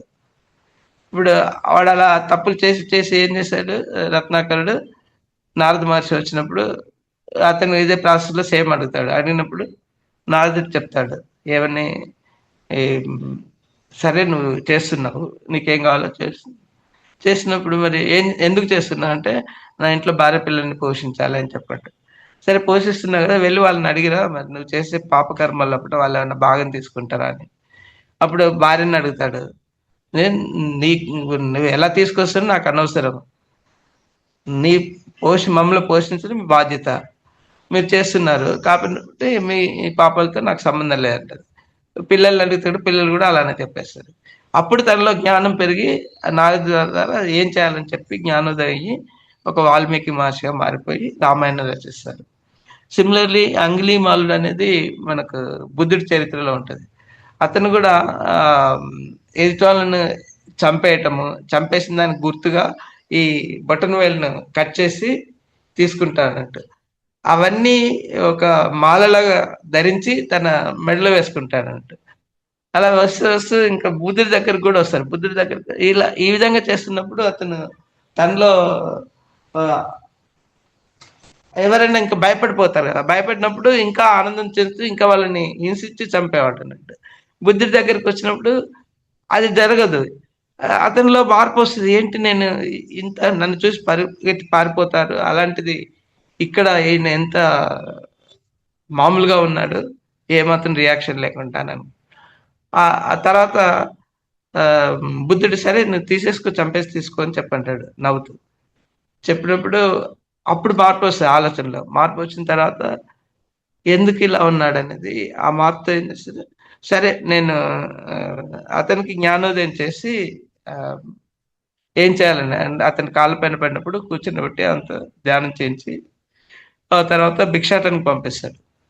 అయితే అప్పటికి తను బలిష్టంగా ఉంటాడు కదా, భిక్షాటనకి వెళ్ళి అందరిని భిక్షాటన అడుగుతుంటే అంతమంది అతను ఎప్పుడైతే క్రూరంగా ఉన్నాడో పారిపోయిన వాళ్ళు కూడా ఇతను ఇప్పుడే సాధు స్వరూపంతో వెళ్ళినప్పుడు విపరీతంగా కొట్టేస్తారు అన్నట్టు భిక్ష పెట్టే బదులు అందరూ. అలా కొట్టిన మొత్తం ఆ గాయాలతో తిరిగి బుద్ధి దగ్గరికి వస్తాడు. కానీ ఏం మాట్లాడంటే ఆ తర్వాత ఈ గాయాలకన్నీ ఆయన ఉపశమనాన్ని చేసి మళ్ళీ తెల్లారి పంపిస్తాడు. తెల్లారి 3 రోజులు వారం రోజులైనా కూడా అట్లే వస్తూ ఉంటాడు. అప్పుడు బుద్ధుడు అడుగుతాడు, నీకు బాధ అనిపించట్లేదా వాళ్ళంతా కొడుతుంటే? నేను వాళ్ళకి బాధ పెట్టింది, హింసించింది, చంపింది, దాంట్లో వీళ్ళు చేసేది నాకు చాలా తక్కువనే. సో కాబట్టి అంటే ఆ జ్ఞానోదయం జరిగింది కాబట్టి రియలైజేషన్ వచ్చింది. ఆ మార్పు ఎప్పుడైతే వచ్చిందో ఆటోమేటిక్గా అతను బుద్ధునిలో ప్రథమ శిష్యుడిగా మారిపోయాడు. ఇది అంగుళీమాల అయ్యి అతను ప్రథమ శిష్యుడు. అలా మనుషుల ప్రవర్తన ఎప్పుడైతే మనకు మార్పు వస్తుందో ఆటోమేటిక్గా అనాథ చక్రం ఓపెన్ అవుతుంది. అనాథ చక్రం ఓపెన్ ఏంటంటే ఇంకా మీరు వాయుతత్వం కదా, వాయుతత్వం అన్నప్పుడు మౌనాన్ని పాటిస్తారు. మీరు మాట్లాడేది ఇది మౌనం పాటించడం వల్ల మీకు ఆకాశతత్వం వస్తుంది. ఆకాశతత్వం వచ్చినప్పుడు ఏంటంటే విశుద్ధి. ఆకాశతత్వంలో ఏంటంటే మీకు శూన్యంలో ఏముంటుంది? ఓన్లీ ఓంకార ధ్వని ఉంటుంది. దాన్ని నాసా సైంటిస్టులు కూడా శాటిలైట్ ద్వారా సూర్యుడి నుంచి వచ్చే ఎనర్జీని మానిటర్ చేస్తే ఓం అనే సౌండ్ వచ్చింది అన్నట్టు. సో ఆ ఓంకార తత్వాన్ని మనం ఎప్పుడైతే రోజు ఒక 10-15 నిమిషాలు ప్రాక్టీస్ చేసామనుకోండి, చేసినప్పుడు మీకు ఈ చక్రాలన్నీ యాక్టివేట్ అవుతాయి అన్నట్టు. అప్ టు ఆజ్ఞా చక్రం వరకు మీకు యాక్టివేట్ అవుతుంది 15 మినిట్స్. అంటే మనకు సాధువులు, మన యాన్సిస్టర్స్, ఋషులు ఏదైతే ఉందో మనకు మొత్తం జీవన విధానం మొత్తం మీకు గైడ్ చేశారు. ఈ ఆ గైడ్ చేసిన దాన్ని అందుకే ఆ రోజుల్లో సమీకృత సమిష్టిగా బ్రతికే విధానం ఉండేది. ఆ కులతత్వం అనేది ఎక్కడ ఎప్పుడు ఉండేది కాదు. తర్వాత మనీ అనేది ఉండేది కాదు. వస్తు మార్పిడి ఉండేది. అంటే వాళ్ళకి అవసరం వచ్చింది మన ఇవ్వటము, మనకు అవసరం వచ్చింది ఆ వస్తువులు తీసుకొని ఇట్లా వస్తు మార్పిడి ఉండి, తర్వాత రైతు అయితే పంట పండించి అందరికి ఇచ్చేవాడు. ఇప్పుడు ఒక మంగళ షాప్కి వెళ్ళిన వాళ్ళ ఇంటికి వచ్చి కటింగ్ చేయటము, లేకపోతే మనం వెళ్ళినప్పుడు వాళ్ళు డబ్బులు తీసుకునేది ఉండేది కాదు. ఆ రైతుకి ఎప్పుడైతే ఈ వచ్చేస్తుంటుందో మనీ, అక్కడ మనీ లేదు కదా, ధాన్యం కదా, ఆ ధాన్యం అందరికి ఇస్తాడు. చాకలికి, మంగళకి, తర్వాత ఈ ఇనుప వసూలు చేసే వాళ్ళకి, కుమ్మరికి కుండలు ఇస్తారు కదా, ఆ తర్వాత కమ్మరి అంటే ఇనుప వసూలు చేసేవాళ్ళు, తర్వాత బంగారం చేసే వాళ్ళకి, ఇలా ఎవరి వృత్తి వాళ్ళు వృత్తి రూపంగా చూసేవాళ్ళు. వాళ్ళు ఎవరిని కుల రూపంగా చూసేవారు. నా చిన్నప్పుడు కూడా నేను మా గ్రామంలో ఉన్నప్పుడు ఎప్పుడు వేరే క్యాస్ట్ వాళ్ళు ఉన్నప్పుడు వాళ్ళ ఏజ్ని బట్టి పిలిచేవాడిని, మామయ్య, అత్తమ్మ, తాతయ్య అని. అంటే ఇంట్లో కుటుంబంలో ఉండే రిలేషన్స్ కాకుండా బయట వాళ్ళని కూడా అదే తత్వంతో చూసేవాడిని, అలానే పిలిచేవాళ్ళు. అది అలాంటి లైఫ్ నేను చూసాను చిన్నప్పుడు. అలానే వాళ్ళు కూడా ప్రేమగా పలకరించటం, మామయ్య అంటే అల్లుడు బాగున్నావు అని చెప్పానటం. అక్కడ అంటే అక్కడ కూతురు నేను పెళ్లి చేసుకున్నానే ఈ ఈ ఉద్దేశం కాదు. ఇక్కడ అంటే ఎక్స్చేంజ్ ఆఫ్ వ్యూస్ అనేది ఆ విధంగా ఉండేది. అంటే వాళ్ళు మంచి ఉద్దేశంతో తీసుకున్న వాళ్ళు, నేను కూడా అలానే. అట్లా అంటే అలాంటి వ్యవస్థ నుంచి మనం ఇప్పుడున్న వ్యవస్థని మీరు ఆలోచించండి. ఉమ్మడి కుటుంబంలో ఉండేవాళ్ళం ఎట్లంటే మాకు ఒక 71 వరకు వాటర్ లేదు, ట్యాప్ సిస్టమ్ లేదు, వాటర్ అనేది. మంచినీళ్ళు తెచ్చుకోవాలంటే ఒక 2 కిలోమీటర్ దూరం నుంచి మోసుకొచ్చేవాళ్ళు. అప్పుడు ట్రాన్స్పోర్ట్ బస్సులు లేవు, ఓన్లీ వెళ్తే సైకిల్ లేకపోతే ఎద్దుల బండి అలాంటి వాటిల్లో వెళ్ళేవాళ్ళు. వెళ్ళినప్పుడు లేకపోతే నడిచి వచ్చేవాళ్ళు దగ్గర ఉన్నప్పుడు. అట్లా ఫిజికల్గా చేసినప్పుడు, ట్రావెల్ చేసినప్పుడు ఏంటంటే వాళ్ళకి దాహం ఇస్తుంది కదా. అయితే మేము ఒక 2 కిలోమీటర్స్ నుంచి వయసుని బట్టి దాని శక్తిని బట్టి ఆ చిన్న చిన్న బిందెలు, పాత్రలు తీసుకొని 2 కిలోమీటర్స్ వాటర్ తెచ్చుకొని ఇంట్లో పెట్టుకుని, అలాంటి టైంలో తెచ్చుకున్న వాటిని మనం మామూలుగా కామన్గా ఏం చేస్తాం, మనమే వాడుకుంటాం, వేరే వాళ్ళకి ఇవ్వం కదా. కానీ నేను పెరిగిన సిచ్యువేషన్ ఎలా అంటే మా తాతమ్మ, అంటే మా తాత యొక్క తల్లి, ఆమె చెప్పేది, అట్లా నేను తీసుకొచ్చినా కూడా ముందు వచ్చిన వాళ్ళకి ఇవ్వండి, మిగిలితే మీరు తాగండి అనేది. అంటే ఆ ఇచ్చే తత్వం అనేది ఆ జెనెటికల్గా అప్పటి నుంచి వచ్చింది అన్నట్టు. దానివల్ల ఏంటంటే నాకు ఇప్పుడు ఏది ఇస్తే అది మీకు అదే వస్తుంది అంటారు కదా. నేను ప్రాక్టికల్ లైఫ్లో అనుభవించాను. ఎక్కడికి వెళ్ళినా కూడా నాకు నీటి సమస్య లేదు, ఆహార సమస్య లేదు. ఎడారిలో వెళ్ళా నీటి సమస్య రాలేదు. తర్వాత ఇంకెక్కడికైనా వెళ్ళా కూడా ఆహార సమస్య అనేది నాకు ఇంతవరకు ఫేస్ చేయలేదు. చిన్నప్పటి నుంచి అలా గ్రో అయ్యాము. వాళ్ళ యాన్సిస్టర్స్ బ్లెస్సింగ్స్ ఇవన్నీ అది ప్రాక్టికల్గా నేను లైఫ్లో చూస్తున్నాను. ఇప్పటికి కూడా అదే తత్వంతో నేను కంటిన్యూ. అట్లా మీకు ఎప్పుడైతే ఇచ్చే తత్వం ఉంటుందో దానికి మీకు భాగవతంలో ఇంకో స్టోరీ ఏంటంటే కుచేలుడు శ్రీకృష్ణుల ఇద్దరు సాందీప్ మహర్షి దాంట్లో ఆ, నేర్చుకున్నప్పుడు విద్య నేర్చుకున్నప్పుడు గురుపత్ని వాళ్ళని అడవికి పంపిస్తారు కదా.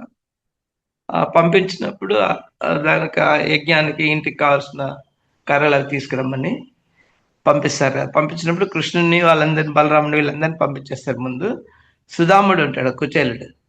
అతను ఆపేసి సుధాముడి దగ్గర 2 మూటలు శనగలు ఇంట్లో చేసినాయి, 2 మూటలు కట్టిస్తుంది.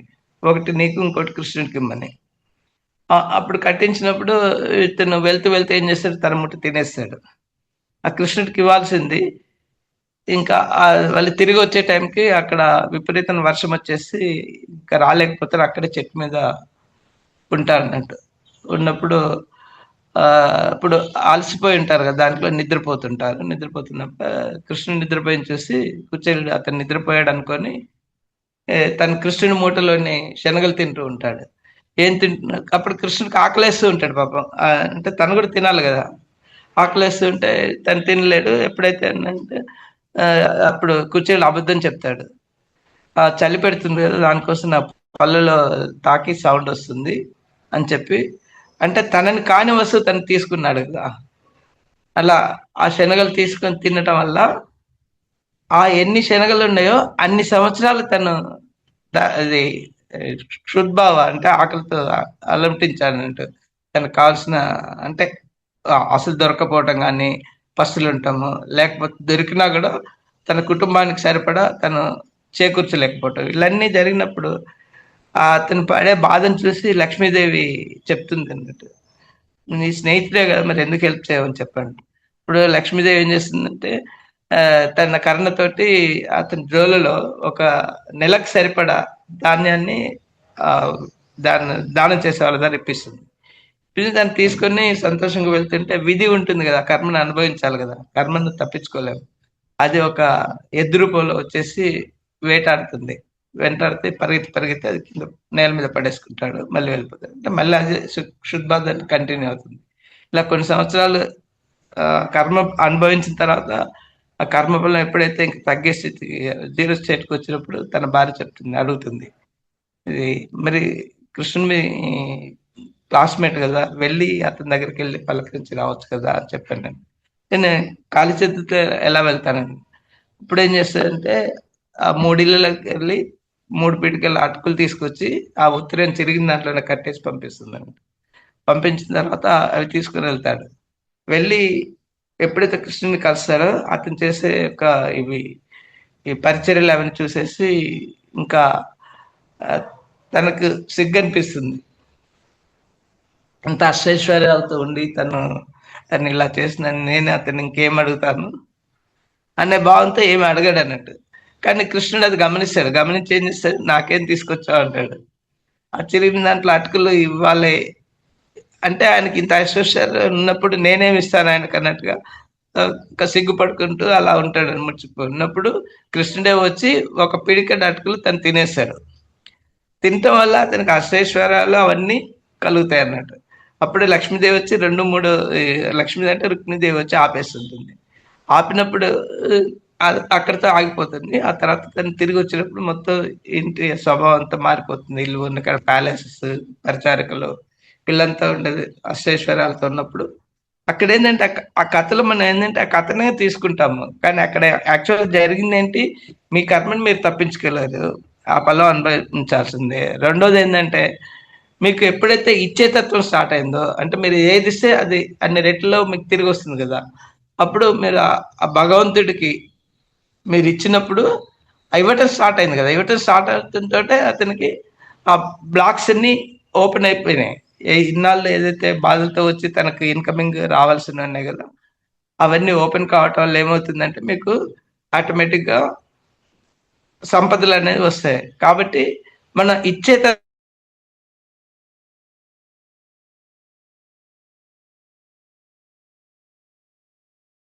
అదే లక్ష్మీతత్వం. ఆ లక్ష్మీదేవి అనేది మీకు ఎప్పుడు కంటిన్యూస్ గా ఒక దారలా, అందుకే లక్ష్మీదేవిని చంచల అంటారు. ఇంకోటి కూడా ఏంటంటే మీరు ఆ ఫోటోలో చూసినప్పుడు తను కూర్చొని ఆ కొండ నుంచి బంగారు నాణాలని కింద రాలుస్తూ ఉంటుంది. తన ఆ కుండలో పెట్టుకొని ఉండదు కదా. తన అంటే ఆ ఫ్లో అనేది ఉండాలి. ఆ ఫ్లో అనేది ఉన్నంతసేపు మీకు అది కంటిన్యూటీ ఉంటుంది. ఎప్పుడైతే మీరు బ్లాక్ చేస్తారనుకోండి, ఇట్లా పెట్టేసుకుని ఇలా ఉన్నారనుకోండి, ఇంతవరకు మీ చేతిలో ఉంటుంది, మిగతాది మళ్ళీ కింద పడుతుంది కదా. కాబట్టి అలా కాకుండా మీరు కనుక మీలో ఉన్నదాన్ని, అది జంతువే కావచ్చు, దానికి ఆకలేసినప్పుడు ఇవ్వటము, లేకపోతే పక్షులకు నీరు ఇవ్వటము, ఇలా ఎప్పుడైతే ఏదైనా కానీ మమ ఆత్మ సర్వభూతాన్ని అనే స్టేట్ లో మీరు ఉన్నప్పుడు అనాథ చక్రం ఓపెన్ అట్టు. అంటే నాలోనే ఉన్న ఆత్మనే సమస్త జీవులలో, అది చెట్టే కావచ్చు, జంతువే కావచ్చు, లేకపోతే వృక్షమే ఇది ఏమంటారు, ఆ, సమస్త జీవ ప్రాణులు అన్నిట్లో, ఈవెన్ ఇంట్లో ఉన్న ఫర్నిచర్లో కూడా ఆ శక్తి ఉంటుంది. కాబట్టి ఇది నిద్రాణ అవస్థలో ఉంటుంది. ఇక్కడ చైతన్య అవస్థలో ఉంటుంది జంతువుల్లో కానీ, మనుషుల్లో కానీ, లేకపోతే వృక్షాల్లో కానీ చైతన్య అవస్థలో ఉంటుంది. కాబట్టి మీరు ఏదైతే మమాత్మ సర్వభూతాన్ని అని మీరు ఓపెన్ గా యాక్సెప్ట్ చేసి అన్నిట్లో ఉన్న తన తత్వమే అనేది మీరు వాటికి ఇవ్వటం అనేది మీరు నేర్చుకున్నప్పుడు, ఆ కృతజ్ఞత అంటే ఇప్పుడు మీరు ఆ కుర్చీలో కూర్చున్నారు అనుకోండి, కుర్చీలో కూడా నిద్రానవస్థలో శక్తి ఉంటుంది.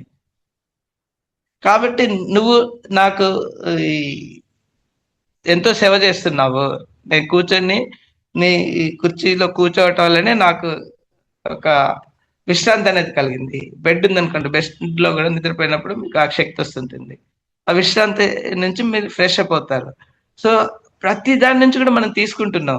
ఆ తీసుకున్నప్పుడు ఇచ్చే తత్వం కూడా మనకు ఉండాలి. ఇక వాటికి ఇవ్వడం అంటే అవేమి మన అవి ప్రాణం లేని వస్తువులు కదా, నిద్రాణ వస్తువులు ఉన్నాయి కదా. కానీ మీరు ఇవ్వచ్చు ఏ విధంగా అంటే కృతజ్ఞతాభావంతో, వెరీ మచ్ థ్యాంక్ఫుల్, నాకు ఈ విధంగా సేవ చేస్తున్నావు.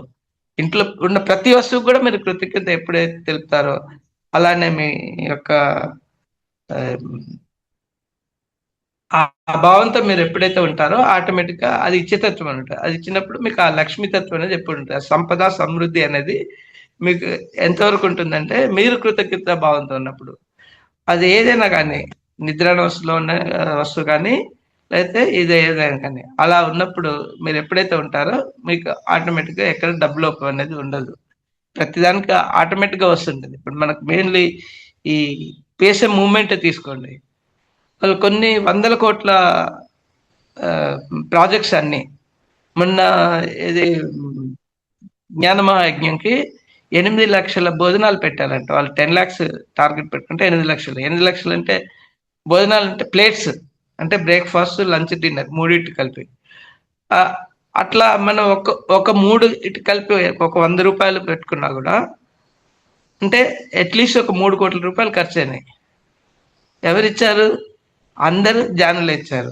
ఏ సంఘటన జరిగినా కూడా అలా ఆ ఇచ్చేతత్వం ఉంది కాబట్టి అక్కడ కంటిన్యూటీ అనేది ఫ్లో అవుతున్నది. ఇక్కడ ద్వారకా నివాస్ ఒక 3 కోట్లు పెట్టి కడుతున్నారు. తర్వాత పిరమిడ్ ఆ కట్టడానికి, ఎక్కడ చిన్న చిన్న ఊళ్ళలో కూడా ఇప్పుడు పిరమిడ్స్ కట్టి చేస్తున్నారంటే నిస్వార్థంగా వాళ్ళలో ఉన్నది ఇస్తున్నప్పుడు ఆ కర్మలు అనేది అంటే సేవాతత్వం కదా ఇక్కడ మన హృదయ అనాథ చక్రం. అలా మీరు చేసినప్పుడు అదే తనంటే ఫిజికల్ గా వర్క్ చేయరు, ఎందరో వాలంటీర్స్ వచ్చి వర్క్ చేశారు మనసు రూపంగా, తర్వాత డబ్బు రూపంగా, ఎవరికి ఏది వీలైతే ఆ విధంగా ఎవరైతే చేశారో అలా మన కర్మలన్నీ నశించిపోతాయి. ఎప్పుడైతే మీకు 100% కర్మలు నశించినప్పుడు ఆటోమేటిక్ గా మీకు అసెన్షన్ అంటే ఇంకా నెక్స్ట్ లెవెల్కి వెళ్ళిపోతూ ఉంటారు. అంటే అసెన్షన్ అంటే మీకు పురోభివృద్ధి, అనాథ నుంచి విశుద్ధి, విశుద్ధి నుంచి ఆజ్ఞా చక్రం, ఆజ్ఞా చక్రం అయినప్పుడు మీకు కనెక్టివిటీ సోల్ అండ్ పరమాత్మతో. ఆ కనెక్టివిటీ ఉన్నప్పుడు మీకు ఇంటర్నల్ గా ఏదైతే ఉంటుందో వాయిస్ అనేది వస్తుంటుంది, జరగబోయేది మీకు తెలుస్తాయి. తర్వాత మీరు ఎగ్జాంపుల్, ఇప్పుడు మీరు మీ పిల్లలతో మాట్లాడాలని దూరంగా ఉన్నారనుకోండి, మనసులో ఆ భావన వస్తే చాలు మీకు 24 hours లోపల వాళ్ళు మీకు ఫోన్ చేస్తారు.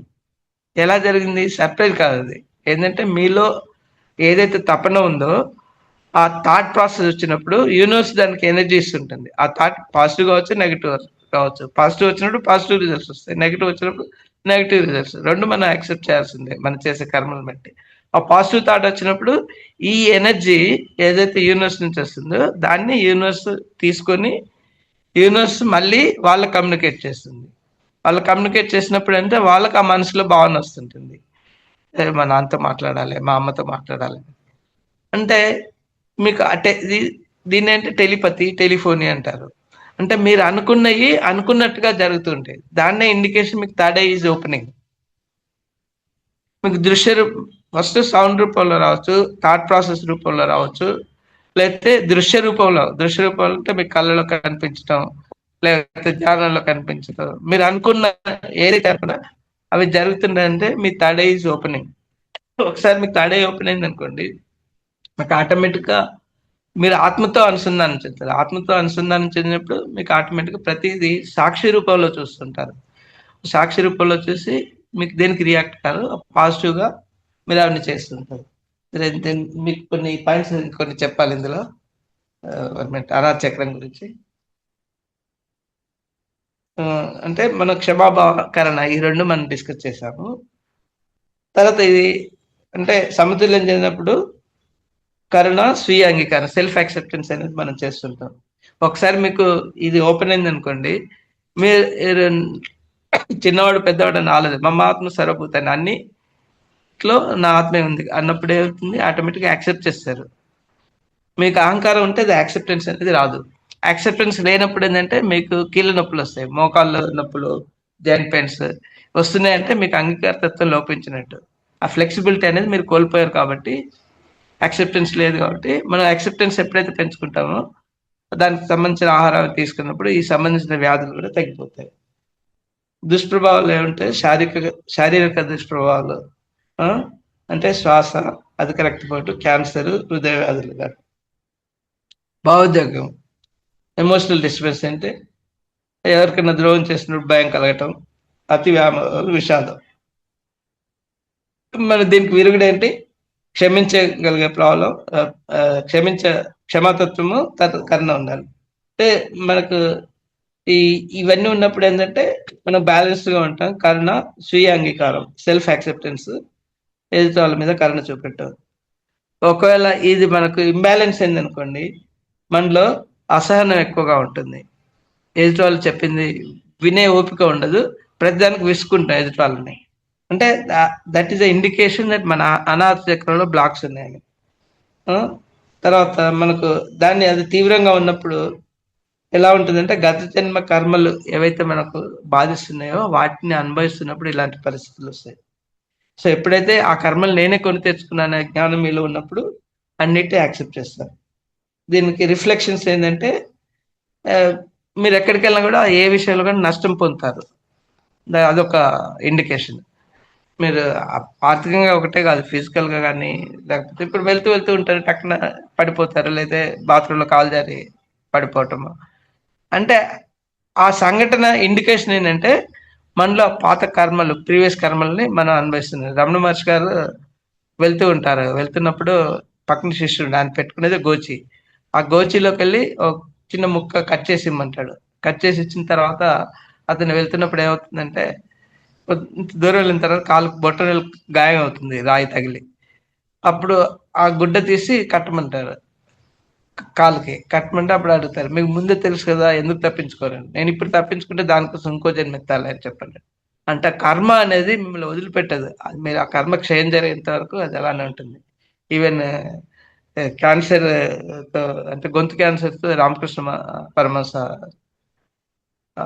సఫర్ అవుతున్నప్పుడు అడుగుతారు అన్నట్టు శిష్యులు, మీరు కాళీ మాతతో మాట్లాడతారు కదా, దీన్ని తొలగించుకోవచ్చు కదా అని చెప్పంటే, అవును ఇప్పుడు తొలగించుకుంటాను, మళ్ళీ దాన్ని అనుభవించడం ఇంకో జన్మెత్తాలి కదా అంటాడు. సో కాబట్టి కర్మలు మేము ఎప్పుడు వదిలిపోవు. సో అది వదిలిపోవాలంటే మీరు కర్మక్షయం చేయాలి. కర్మక్షయం చేసినప్పుడు అది అవుతుంది. ఇంకోటి, దీన్ని మన క్యారెక్టర్ ఎలా ఆ, ఉంటుందంటే కఠిన స్వభావం ఉంటుంది. ఇది ఒక ఇండికేషన్ ఏంటంటే మీకు ఆ కఠిన స్వభావం ఉన్నప్పుడు మీకు హార్ట్ ఈజ్ నాట్ ఓపెన్, దానివల్ల హార్ట్ బ్లాకేజెస్ వస్తాయి, దాంట్లో దానికి సంబంధించిన వ్యాధులు వస్తుంటాయి. ఇంకోటి కోపం, అంటే ధనం పట్ల సంబంధం, అంటే మీకు మనీ రిలేషన్స్ ఎలా ఉంటుందంటే కోపడతారు ప్రతి విషయానికి. ఆ, అంటే ఐచ్యతత్వం ఉండదు కదా. పిల్లలే కానీ, పెద్దవాళ్ళు కానీ, లేకపోతే బయట వాళ్ళు కానీ ఏదైనా వచ్చినప్పుడు ఏదైనా, ఇప్పుడు అక్కడ పత్రిజి గారి మొన్న అది జరిగినప్పుడు మీకు ఎవరైనా మీ ఫ్రెండ్స్ ఎవరైనా అడిగారు, అందరిని అడిగారు కదా, వాళ్ళ కర్మలు కూడా నశించాలి, మీరు వాళ్ళకి ఒక భోజనం 2 భోజనాలు పెట్టేందుకు మేము కలెక్ట్ చేయండి అని చెప్తారు కదా. చెప్పినప్పుడు కొందరు ఇవ్వరు. వాళ్ళకు డబ్బు లేదని కాదు, ఉన్నా కూడా ఇవ్వరు. ఎందుకంటే ఆ ఇవ్వకపోవటం అనేది దానికి తోడుగా తిడతారు. అంటే వాళ్ళ శైశవాత్మ బాలాత్మలో ఉంటారు. అంటే మూలాధార చక్రంలో అంటే సెల్ఫిష్నెస్, ఓన్లీ వాళ్ళ ఫ్యామిలీ కోసం జీవిస్తారు. వాళ్ళ ఫ్యామిలీ కోసం కోట్లు కోట్లు కూడా పెట్టి డబ్బు కూడా పెడతారు. కానీ రూపాయి కూడా బయటికి ఇలాంటి దాన ధర్మాలు చేసే మనస్తత్వం వాళ్ళు ఉండదు. దాన్ని బట్టి మనం అర్థం చేసుకోవాల్సింది అంటే వాళ్ళు శైశవాత్మ స్థితిలో ఉన్నారు. మనం కామెంట్ చేయకూడదు. తర్వాత గ్రూప్ గా అంటే వాడి స్టేజ్ని బట్టి వాడు ఒక్కొక్క ఆ, మన ఆ జన్మ ఆత్మ పరివర్తన చెందాలంటే కొంచెం కొంచెమే అవుతుంటుంది. అంటే ఒక జన్మకు ఒక యూనిట్ వచ్చిందంటే అది గొప్ప.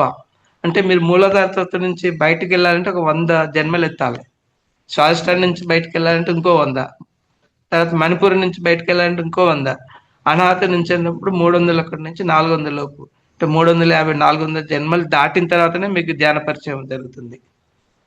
ధ్యాన పరిచయం వాళ్ళకు, ఈ లేడీస్ కి తొందరగా జరుగుతుందంటే వీళ్ళకి 4 చక్రాలు బ్యాలెన్సింగ్ గా ఉన్నాయి కాబట్టి వాళ్ళ ఆటోమేటిక్ గా వస్తుంది.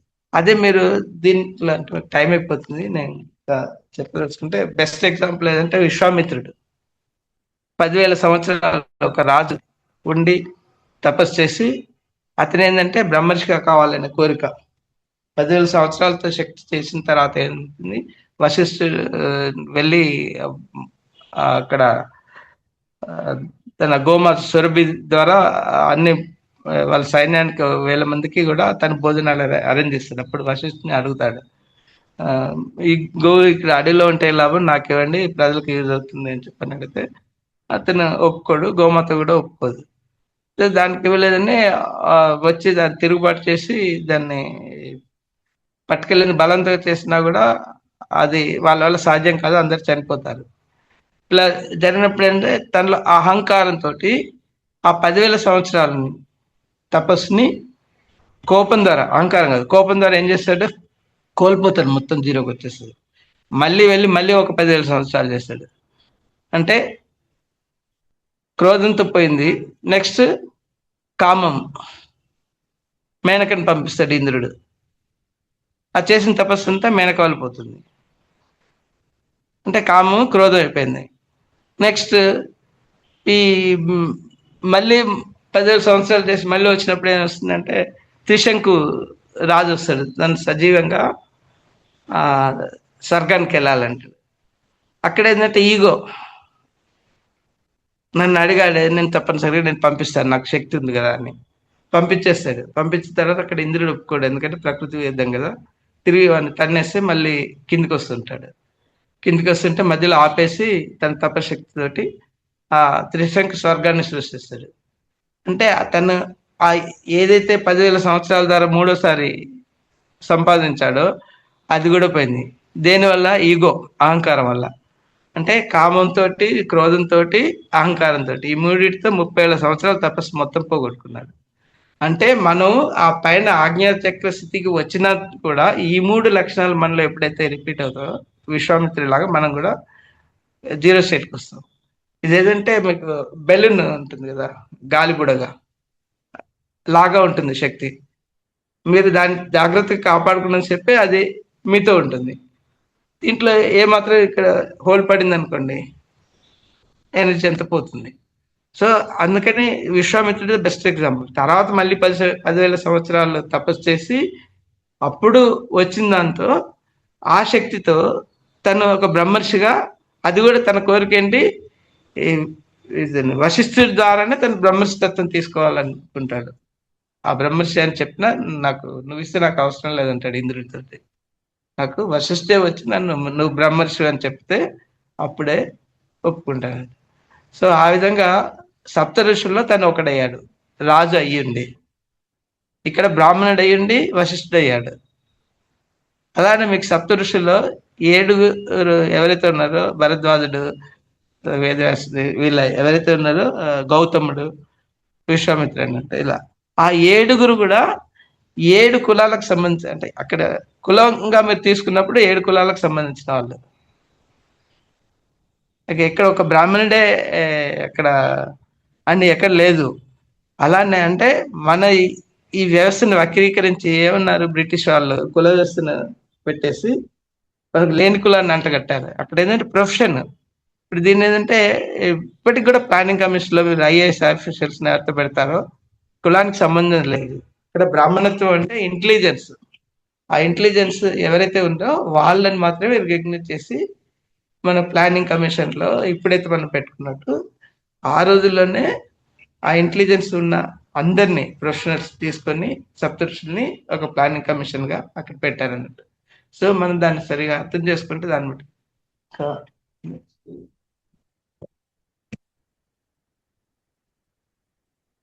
అనాథ చక్రానికి మీకు పిక్చర్ చూడండి. ఊపిరితిత్తులు, ఆ తర్వాత ఈ రక్తనాళాలు, గుండె, తర్వాత గుండెకి మధ్యలో వెనకాల థైమస్ గ్లాండ్ ఉంటుంది. ఇది వెన్నెముక పైన ఉంటుంది. ఇక్కడ ఇక్కడ చూడండి పైన థైమస్ గ్లాండ్ ఈ రెండు లంగ్స్ కి మధ్యలో కనిపిస్తుంది సార్. సర్క్యులేటరీ సిస్టమ్ కదా, అంటే విష్ణుతత్వం. ఈ రెండింటినే మన స్థితికర్త, అంటే మన బ్రతకటం అనేది ఉంటుంది. ఏది ఆక్సిజన్, ప్రాణశక్తి, తర్వాత రక్తము. అంటే దీన్ని మనం పాటించాల్సిందంటే సంకల్పం ఉండాలి. సంకల్పం అయితే మనకు ఉన్నప్పుడు దాని ద్వారా మనం సాధిస్తుంది. ఈ పాజిటివ్ పోల్స్ ఏంటంటే యాక్సెప్టెన్స్, కరుణ, నిస్వార్థత, స్వార్థం లేని సేవ. ఆ తర్వాత అంటే నాకు అది వస్తే నేను ఇది కర్మఫలాన్ని ఆశించొద్దు అక్కడ, అది ఇస్తేనే వస్తుందని, వస్తేనే ఇస్తాను అనేది ఉండాలి. అది స్వార్థ సేవ, ఇది నిస్వార్థ సేవ. తర్వాత యాక్సెప్టెన్స్, ఏదైనా కానీ మన ఎదుటి వాళ్ళు ఏదైనా మంచి అయినా చెడైనా ఈక్వల్ గా అందరికీ ప్రేమతత్వంతో ఉండాలి. తర్వాత అది మొత్తం టూ మచ్ యాక్టివేట్ అయింది అనుకోండి, అప్పుడు ఏం చేస్తారంటే వాళ్ళు పొసెసివ్నెస్, అంటే ప్రతిదీ నాకు కావాలి అనే బాగుంటుంది. షరతులతో ప్రేమించడం అంటే కండిషనల్ గా లవ్ చేయటం అన్నట్టు. నువ్వు అది ఇస్తేనే నేను ఇస్తానంటారు చూడండి, అది షరతులతో ప్రేమించడం. అతిగా నాటకం అంటే ఓవర్ డ్రామాటిక్ యాక్టివ్, అంటే ఏదైనా నటిస్తుంటారు చూడండి, అతిగా నటిస్తే మనకు అర్థమైపోతుంది ఎటు వాళ్ళు. సో ఇలాంటి ఉన్నదంటే వాడికి అనాథ చక్రంలో పాలు ఉన్నట్టు. అడ్డు కట్టబడినప్పుడు అంటే అది బ్లాక్ అయినప్పుడు ఏమవుతుందంటే పరస్పర తిరస్కరణ పట్ల భయం. ఎవరైనా రిజెక్ట్ చేశారనుకోండి భయపడతారు. వీళ్ళు ఏదో పని మీద వెళ్ళినప్పుడు యాక్సెప్ట్ చేయకపోతే, రిజెక్ట్ అయినప్పుడు. తర్వాత అతిగా ప్రేమించడం, అసమర్థత భావం, అంటే నేను దానికి ఫిట్ కాదు, అనవసరంగా నేను అక్కడ వెళ్ళాను, అలాంటి భావం ఉంటుంది. తను తాను పిట్టిగా, అంటే సెల్ఫ్ పిట్టి అంటారు చూడండి, ఆ పరిస్థితిలో ఉన్నాయంటే అది బ్లాక్ అయినట్టు. సమతుల్యంగా బ్యాలెన్స్ గా ఉన్నప్పుడు ఏంటంటే కరుణతో అంటే కరుణతో ఉంటారు. నిర్వాణ, ప్రేమ. తర్వాత ప్రేమలో ఆధ్యాత్మికత, చేసేది కూడా ఆధ్యాత్మిక, అంటే ప్రేమ, అది ప్రేమతత్వంతో ఉన్నా కూడా స్వార్థం లేకుండా ఆధ్యాత్మిక తత్వంతో వర్క్ చేస్తారు. దాని అనుభవం కోరుకోవాలనే ఫీలింగ్ లో ఉంటారు. దీని యొక్క మెయిన్ మనకు ధ్యేయం ఏంటంటే అన్కండిషనల్ లవ్. అంటే చెట్టు ఎలా అయితే ఇస్తుందో కృష్ణుడు తత్వం అంటారు, అది నాకు నీళ్లు పోస్తేనే మీకు పళ్ళు ఇస్తానని అన్నది కదా. మీరు కూర రూపంలో కానీ, ఆకుల రూపంలో కానీ, గింజల రూపంలో కానీ, తర్వాత పళ్ళ రూపంలో కానీ, చివరికి దాన్ని కట్ చేసి మనం ఫర్నిచర్ చేసుకున్నా కూడా అది ఎప్పుడు కండిషన్ పెట్టదు. సో ఆ చెట్టు నుంచి మనం నేర్చుకోవాల్సింది అది అన్కండిషనల్ లవ్. అంటే చెట్టులాగా మనం ఉన్నప్పుడు ఆటోమేటిక్ గా మనకు అనాథ చక్రము ఓపెన్ అయినట్టు. దీనికి కావాల్సిన ఏమి తినకూడదు, షుగర్ తీసుకోకూడదు, కార్బోహైడ్రేట్స్ ఎక్కువగా ఉన్నాయంటే షుగర్, తర్వాత వైట్ రైస్, వైట్ ఇది ఏంటి డబ్ల్యూడబ్ల్యూడబ్ల్యూ అంటే మైదా ప్రొడక్ట్స్, బేకరీ ఐటమ్స్ ఉంటాయి కదా, బజ్జీలు అలాంటి, ఆ, తర్వాత స్వీట్స్, షుగర్తో చేసినవి, బెల్లంతో చేసినవి తినొచ్చు. తర్వాత అంటే హైలీ కార్బోహైడ్రేట్స్ ఉన్న ఫుడ్స్ అన్ని అవాయిడ్ చేయాలి. ఇంకోటి స్వీట్స్, బేకరీ ఐటమ్స్, మైదా ప్రొడక్ట్స్, బజ్జీలు అలాంటి డీప్ ఫ్రైడ్ ఐటమ్స్, ఇలాంటి ఎప్పుడైతే మనం అవాయిడ్ చేస్తామో ఆ బ్లాకేజెస్ అనేది జరగవు ఆహారంలో. అవి హృదయం, రక్త ప్రసరణ శక్తి, సమతుల్యతలపై ప్రతికూల ప్రభావం చూపుతాయి ఇవి తీసుకున్నప్పుడు. సో శక్తి స్థాయి ఇది ఏంటంటే 400 యూనిట్స్. దీనికి మీరు అనాథ చక్రం కనుక ఫుల్ గా ఓపెన్ అయిందంటే, ఈ చక్రం తెరిచి ఉన్నప్పుడు ఓపెన్ మైండెడ్నెస్ ఉంటారు మనుషులు, అన్కండిషనల్ లవ్ చూపెడతారు, ఇతరులను స్వీకరించే సహజ సామర్థ్యం అంటే యాక్సెప్టెన్స్ చేస్తారు. ఎవరైనా కానీ, బయట వాళ్ళు కానీ, జంతువులు కానీ, మనుషులు కానీ, అన్నిటిని యాక్సెప్ట్ చేస్తారు. వాళ్ళ ఆత్మస్థితి ఎలా అంటే ప్రౌఢాత్మ అంటారు వాటిని. ఆ, సర్వం కల్ అని కూడా తత్వం కూడా అదే, అంటే మమాత్మ సర్వభూత అని కూడా. ఈ స్థితిలో ఉన్న వాళ్ళు ధ్యానంలో సక్రియంగా పాల్గొంటారు. అంటే ధ్యానం చేసినప్పుడు మీకు ఎలాంటి ఆటంకాలు జరగవు. ఇతరులకు ధ్యానం నేర్పడంలో సేవలు అందిస్తారు. తన మౌనం, ప్రశాంతతను కలిగి ఉంటారు, పాటిస్తారు కూడా. హృదయం నుండి సేవ చేయడానికి సిద్ధంగా ఉంటారు. జస్ట్ అంటే బయటికి కాకుండా మనస్ఫూర్తిగా వచ్చి ఇచ్చేసారు. థైమస్ గ్లాండ్ వచ్చేసి దీని యొక్క యాక్టివేషన్. ఇప్పుడు మీకు ఆ ముద్రలు చెప్పాను కదా, వాయు ముద్ర ఇలా, తర్వాత హృదయ ముద్ర, నెక్స్ట్ భుజంగాసనం, ఈ నమస్కారాసనం, ఇది మధిర, అది కృష్ణుడు పుట్టిన ప్లేస్. ఇంకా మనకు దీన్ని ఎలా యాక్టివేట్ చేసుకోవాలని కూడా పద్ధతి ఉంది. అది ఇప్పుడు మనకు ఆల్రెడీ లేట్ అయింది టైం, అది ఇంకో ఎప్పుడైనా సెషన్ చేద్దాం.